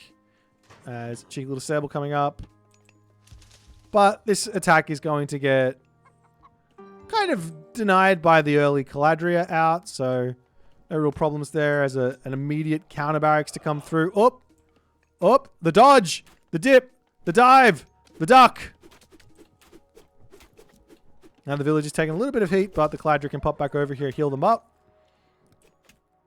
But just a little bit of idle time getting forced at the start of this position as the citizens to get dragged back. Meanwhile, Hero Catapulti is much needed, and a secondary Caladria also going to be coming in to help out on this forward aggression as the citizen getting healed back up. And Avely says, I don't care about your bloody Caladrias. I'm going to keep trying to kill this one as he does decide now to target. And he snipes the Caladria. Two here and the other Caladria. Oh, he almost gets it. He's trying. Oh, he can't quite. It's on the dukages. You have to get them onto multiple different angles to snipe someone who's actually juking, but he gets one down. Great option from Avely. Gets a kill on the Caladria. Has to pull back out.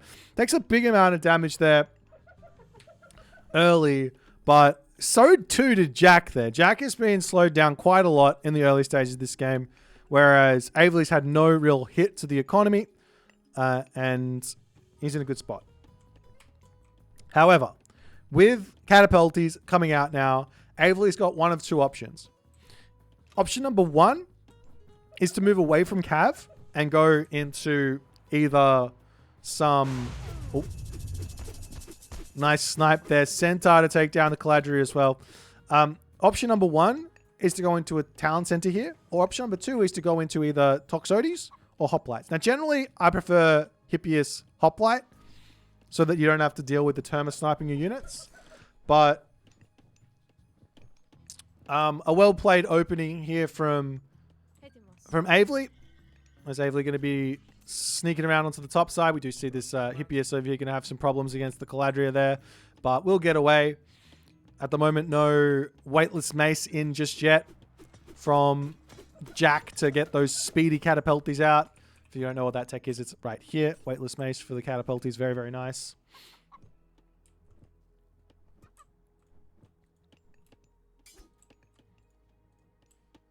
As the Theseus going to be getting sniped down over here. And Avely swinging around onto the right-hand corner. Not really much for him to find. Maybe if he sneaks in over here, but we do have some nice catapulties onto this side. And we see a talent center coming through now for Jack, as well as a sneaky sky passage on the left-hand corner of the map as the Caladria comes through. Gets his catapulti back up to full HP. Theseus on the attack here so that the healing can't come in. Good control there from Jack, but does take a shot for it. As I think with Avely opting into more Hippias here, he's not actually going to be able to make his way in to deny this town center. So he's going to have to go in for either some huge all-in onto this, which could work, or he has to go for his own town center here. Another option for Avely is to grab this tech and start scouting around for things like these oracles over here. Those could be really, really nice to be grabbed. Question in the chat is, why take that TC though? Well, one reason is, for Oranos, it doesn't matter what town center you grab because you've got sky passages. That's the important thing. As the catapulties are too scary for these Hippias to stand and fight. Yeah, so you can sky passage on this town center over to say here or here, and then you can have all of this position nicely as well. And it's totally fine, right? So it's just close to his main base. I think the low amount of walking time to get to the town center is the ideal thing there. As a Carnivora up now for Jack. And that's going to be a nice little defensive position there for him so that units can't run through that. And Weightless Mace now coming in, which will make those catapulties very, very quick here. And Avely now privy to the town center up. I'm not sure if he saw that going up or not beforehand. But nonetheless, charging into the main base as the sky passages in to jump from one side to the other. Nice little garrison micro there through the mana. Drops the shockwave down. Realistically, we'll only be able to snipe one unit here, but the ceasefire is forced out. And Avely to retreat back. There's a huge amount of Toxotes queued up here. He wants those badly. He's like, give me the Toxotes. I want him now. Give him to me now, please. We see a movement here. There's Rhino on this side here for these villagers to move over. Put another sky passage here on this gold mine. Not a terrible idea. And at the moment, Avely hasn't managed to actually pick off a single oracle. You see one in the main base over here. Where's the other ones? Oh, there's one over on this town center here. And then one just hidden on this side. As the sky passes will go down, which will deny the villagers over here. Had Jack maybe been a little bit more sneaky and sent one villager just to over onto this corner, he could have got up a sky passage in the middle of nowhere there. With Avely out of sight, out of mind. But nonetheless, over onto the right-hand corner. There's only a handful of Gazelle here. Not the best spot for any of that nonsense. But nonetheless, we will be having a Hyperion Heroic Gauge to come through now. As the sky passage up onto this side, there's going to be a nice 3 sky passages in as the villagers or the army coming in to hit the citizens into the main base here. No watchtowers in just yet as the mana will get completed. Citizens to pull back. One Atalanta goes down. One Theseus there as well to go down. As the citizen's going to bail from the main base. Jump over onto this side. Happily grab all of those deer. And this, I mean, there's not many of them, but there's going to be... Oh God, he's trying to make this garrison between the mana work. It's so hard. The best way to do it is to have some distance between the mana and the thing, and then you garrison, and then you just smash ungarrison. But you need some distance between it to actually make it happen. As Avely is just full send here in this game. He doesn't care about your town center. He says, hey man, I want to fight. I'm here to play the game. You get to sit back and play Boomy? No worries. I'm just going to keep on sending my stuff at you. As medium archers to come through. Bunch of units are queued up. Heroic Age on the way here for Jack. Random 4 HP center on the way out onto this side. Oh, sneaky citizen. Sneaky citizen is sneaky. Will Avely notice this? Yes, he will. He's got 4 HP. And he's dead. Surely he brings that one back. Yep, okay. Does he go out the other side? All the units now to make their way over onto the right-hand corner. I want to see a random citizen out this way. That's what I want. Just like out into this corner or something. Anyways. Catapulties in with a couple of Caladria over here. Manages to snipe a couple of units. And Avely will be able to get away from that afterwards. Meanwhile, the Hippias managing to find a citizen or 3 here, but they'll be able to garrison back into their sky passage and get out of here. Interestingly enough, in hitting multi-raids and dragging catapulties away, it allows Avely to actually attack this position, but Mamillo over with the help of a Satyr, these citizens will be able to move back onto that gold mine there.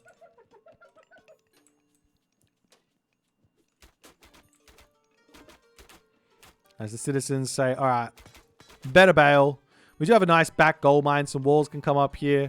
Not the biggest of issues. This gold mine about to expire though, so Jack will be needing to leave his base here and start interacting a little bit more with what Avely's doing.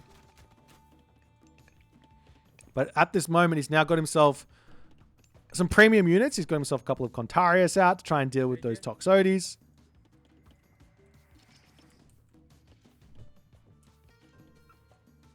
And the citizens dive into the sky passage to get over onto this side as their gold mine has expired.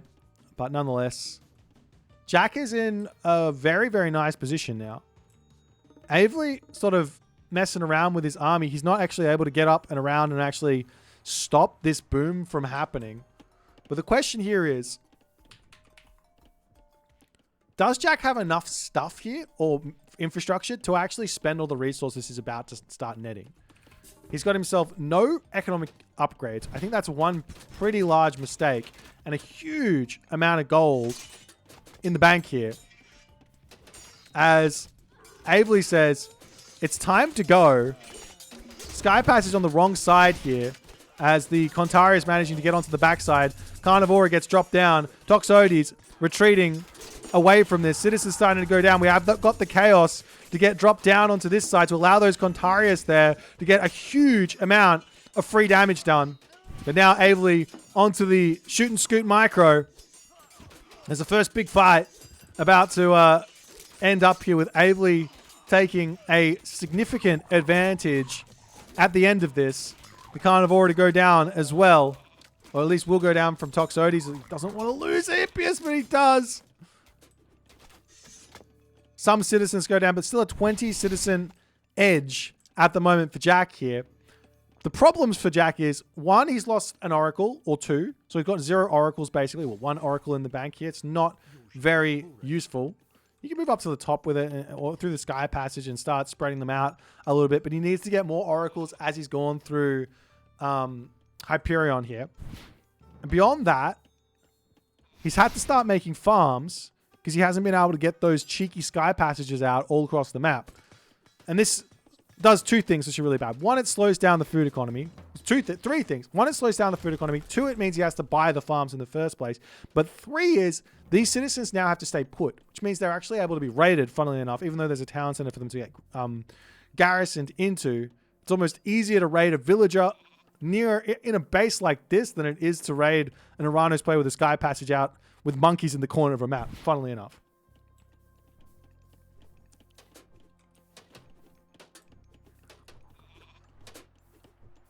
Nonetheless, now Avely goes, all right, time to break through this wall. Taking a look at what his line of sight is, he's got random Hippias here, random Toxote over here, trying to spread out on the map. He is missing out on these Pegasus, on this Pegasus sort of stuff. He's got 1 Pegasus here, so he sees the gold mine, but I'd love to see like 3 or 4 Pegasus out on the map, considering they don't cost any population, right? 0 population now with that upgrade. You can just have 1 everywhere, so there's no real way for these sky passages to go anywhere.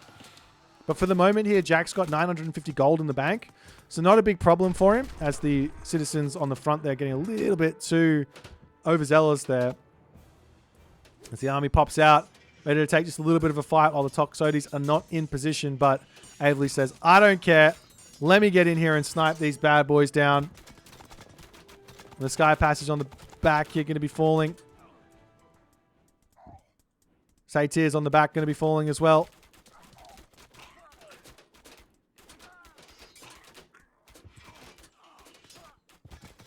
As Jack, unfortunately, they're probably like unnecessarily losing units, trying to continue to take these fights. He's coming off onto this side with another Sky Passage to keep bouncing around the map and keeping himself going in this game. But Averly at this moment, he's behind on villagers, but he's done a huge amount of damage. He can now go to the Heroic Age as well, which I imagine he's going to go through Dionysus here momentarily.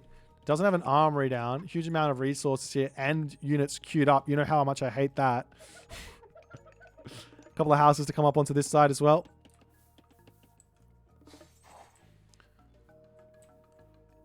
As the army of Averly going to come around and try and look at this side. Now, one idea here for Averly would be to leave like 5-ish Hippias or 3 Hippias over here, just to prevent any villagers from coming up and dropping another Sky Passage on the top. But with a Sky Passage here, the villagers can literally just jump through this position and back up over to here, no problems. We want more Contarius coming out for Jack, as he says. A couple of Contarius is going to be all I need to deal with this. Into the main base, the Hippias trying to target the town center to take that one out. As the Contarius managed to come over here, going to clean up all these units. The villagers back on to the gold mine, and Averly reminded here that raiding Oranos is incredibly difficult. There's a Contarius going down.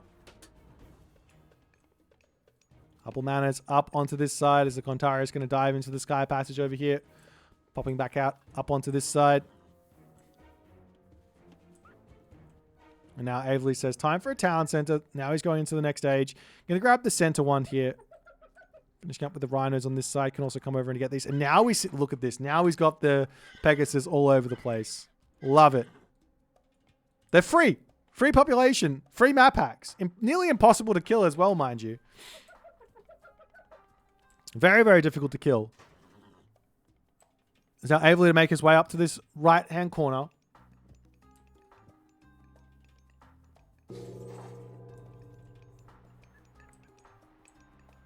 Thracian horses, heavy cavalry, a huge amount of prodromus to start coming through. As the Contarius pop out here, attempting to hold on to this position. I'm still a little bit surprised to see Jack going in on Contarius here against these his Hippias when there's all of the catapulties available, but nonetheless it's working out for him at the moment as he's still maintaining a villager lead, and he's got himself gold. He's got himself through any sort of timings that Averly could have hit. There is now a bronze available, but with Sky Passages, very simple to just run away from that. Another option here for Jack is to now start looking for his own raids because he's gotten through the defensive thing. Like, generally speaking, when you're playing like 2TC play, it's often best to play very, very slow and not looking to go for any crazy raids on your opponent because that's just throwing units potentially away. Unless you've got like strong units like a myth unit to raid. As we are seeing the attack now coming through onto this side here. I imagine this is going to be a bronze push from Averly. But once you get through that sort of defensive thing, now you can start sending a couple of units out to get those attacks off, I guess. That's a Contarius in a little bit of a difficult spot here. I'm surprised to see him fighting this. Obviously, if he runs, he might lose the town center, but that's really not the end of the world here. He could just drop the town center over here and be completely fine with it. And even just pop through this Sky Passage and look for some raids on the front. And he is dropping the town center on the right there as we speak, but citizens going down on this left side.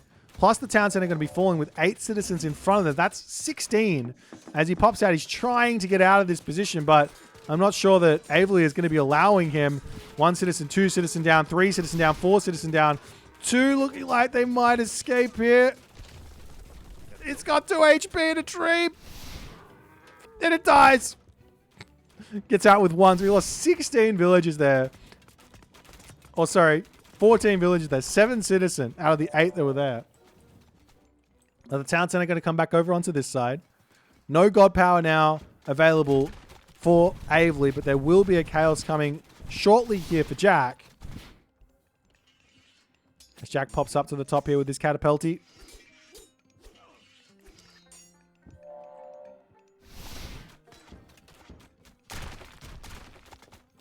Contarius moving up here to try and pick off as many units as he possibly can. Every little bit of damage that he can inflict here is incredibly useful. When you're looking at the differential of military value here, it is wild because they got the same amount of pop, but one player's is one player's 1,000 resources behind. I think some of that is because there's like these Petropolis, there's a Hydra. There's some very pop effective units in this one. As another fortress to come down, as Aveley slowly pushing through here to have a cheeky little sky passage up onto this side, and the Cavalry is scouting this out while he sends the citizen forward. He can put a sky passage over here, dive through, pick those villagers off. Not a terrible idea. But the question is, how is Jack going to be able to deal with this siege push that Aveley is doing? And the answer is, pop through this sky passage, pick off this, and just cause absolute carnage into the position for Aveley here.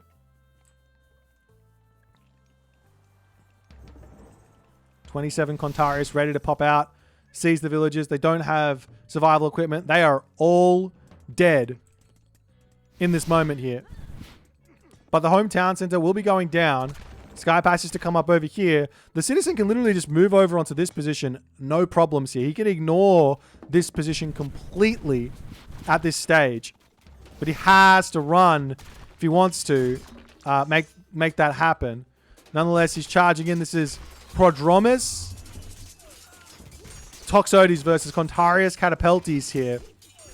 But the Contarius are on top of the sort of wrong units at the moment, as the Catapultes sort of don't know how to get through. So Aveley able to take somewhat of a decent fight here, but fighting underneath the town center, he does lose a huge amount of population there. As this one Hydra just going to town on these units. Look at this guy go. It's now, Jack can pop back through his sky passage and look for a raid over here. Does he know about it?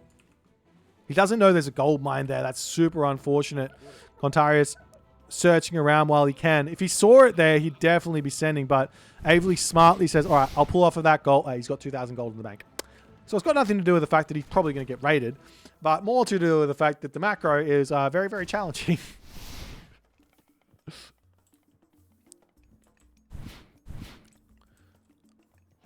As we see a sky passage coming up here, Jack saying, I'm going to grab this town center. The problem here for Jack is all of his units are kind of low HP. There is an option here for him in that he can grab Heroic Rejuvenation and then heroize these low HP units and get them to heal back up. But that's the only way that he can heal units. Actually, he can make some Caladria. Caladria wouldn't be a bad idea. Does he have a temple? He does. If he makes a couple of Caladrian to just heal these guys up, it's probably the cheapest way to go about healing that. Because he's, while this army looks like it's kind of strong, 3.8k, like you just go, none of these guys are useful. None of them. Like a handful are useful. Nonetheless, town center up for Jack on this side. The question here is, can Jack sneak through and get a sky passage over here somewhere? That would be your ideal movement at the moment. If you're Jack 90 at the moment. Couple more Petropolis coming in. As Aveley starting to move down to the bottom side with some Prodromus as a bit of a defensive maneuver. And Jack says, okay, I'll pop through and we'll see if we can just charge into the main base and get some damage done. Is there crenellations? Yes, there is. So these cavalry will take a huge amount of damage from the town center, as well as the watchtowers here.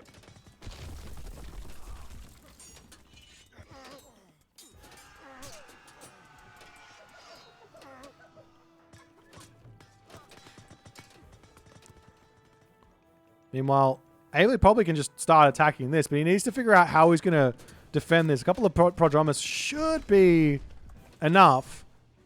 But then if he sends them over there, then Jack can just teleport back up to the top and then start fighting over here. But with 3 fortresses up, it makes it a little bit challenging to break through. Destroy is necessary. A Mythic Age is another option here for Jack, if he can manage to get there. As the Contari is coming back up onto this top spot. There's just so many fortresses up now for Aveley. He might... If Aveley gets to the Mythic Age, he can go straight into Tyroy here as well, which could be absolutely gigantic.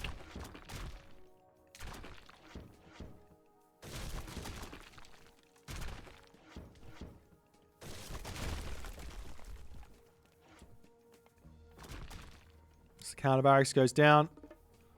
Metropolis to take out the other watchtower. Can then go after the fortified town center as well. As what is Jack waiting for at the moment? That's the big question. Armory upgrades. Sort of favoring Jack here. I'm surprised he doesn't go into a whole bunch of Mamillo. But oh, I like that control there. Allows the Catapultis in by pulling back the Contarius ever so slightly as they'll phase through each other. But Jack's still not happy to take this position just yet. Huge amount of destroyers queued up over here as well for Jack, as now he's going up to the Mythic Age. And now he goes hero units, and he does have Heroic Renewal. Pretty cute. I would have liked this to be queued up first and then heroized. Nonetheless, the raid's coming up over onto this side as the Catapultis to come over and defend. Meanwhile, into the main base, Jack decides to go. 4 destroyers will be able to take out that one fortified town center there if no defense comes through. As the Petropoli to come in and start sniping down this position. Does Jack have a sky passage? Answer is, of course he has a sky passage. He can just delete one and then build it. As he's going to be doing so, he will be able to escape. Meanwhile, into the main base, town center of Aveley going down. Still, Heroic Renewal not in. So these, even though these Hero Contarius are really strong, it's not going to be enough. As Ceasefire comes through. Too late to save the town center, but nonetheless, we'll be able to rebuild it, which is probably quicker than repairing it. And he does get the militia as well. As now Jack says, okay, time to go into Mermillos, but he is finding it a little bit difficult on the gold. 1 gold mine here. The gold over here, he's back onto it. All these gold mines on the backside are going to be what Jack really needs in this game. As the sky passage over here goes down, Jack tries to push forward, but... Wait, did he cancel? Hello? Did he lose the town center? He must have lost it. I didn't even notice it. But he cancelled his mythic... Look at the resources which Jack's got at the moment unspent. Diving into these Prodromus here with those Contarius is just not going to be able to work out, as the destroyers now going into the main fortress here. Villagers trying to shank these down, but this is not going to be something that can work out all too often here. As the Mamillo charging in to deal with all of this. Fortress on this side looks like it's also going to be... Will he be able to keep this one alive with those militia? It looks like he might be able to. The village is still happily on this gold mine over here, but Aveley, he doesn't forget. He knows this is still here. Comes over to deal with this one. Going after the sky passage. Sure, if you kill it, no worries, but I'm just going to rebuild it, right? Oh, a couple of citizens can't quite make it through. Unlucky day to be a Jack citizen here. As Jack, I think the reason he didn't go Mythic Age is because he doesn't feel like he's got the gold to sustain. He needs to make a push happen. There's a town center back up over here. Sky Pass is coming up onto the left side. Palace as well coming through. As the Petropolis still sieging down the main base here.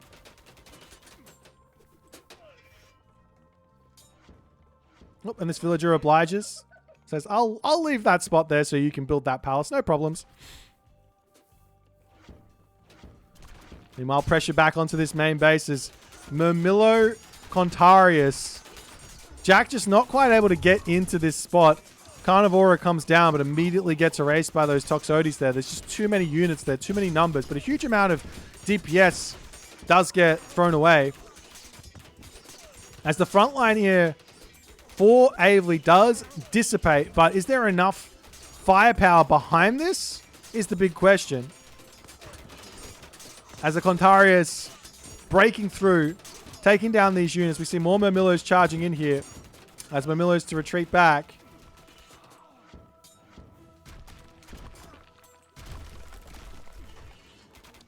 And Jack has just got so much food, so much gold, so much wood, but just...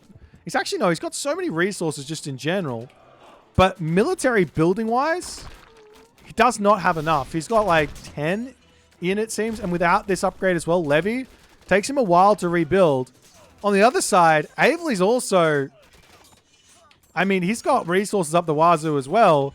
He's only got a handful of military buildings himself. Both of these players could easily be getting close to full population immediately here with the right infrastructure. But the raids onto the top side, sniping citizens down over here. Everything having a lot of trouble at the moment. As the army pulls back. But Jack now in trouble. 97 to 88. Petropoli moving over onto this side. The gold mine is being denied. We do see some citizen over onto this position here. A potential sky passage to get dropped down to try and secure that spot. Town Center going to be attempting to come back up over here as the Petropolis are preoccupied with this palace. Meanwhile, another sneaky sky passage over here. Will Avely spot an answer? No. He is missing that signal fires tech, which I think is a must grab against Poseidon, and maybe even grabbing carrier pigeons as well to get more line of sight with your buildings.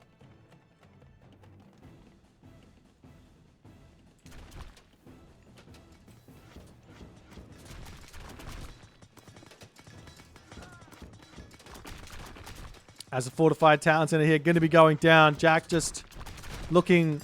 He's back up to full population, but still, he's going into Contarius. I don't understand this Contarius. Like, this Contarius angle in the slightest. This is pure Hermes. Not pure. It's basically pure Hermes, Dionysus, Prodromus with Toxotes behind this. Surely Arcus makes sense here. Surely Murmillos makes sense here. Surely a handful of Terma makes sense here. Contarius don't make sense here. As Hephaestus now queued up, Avely going to be able to take out the main town center.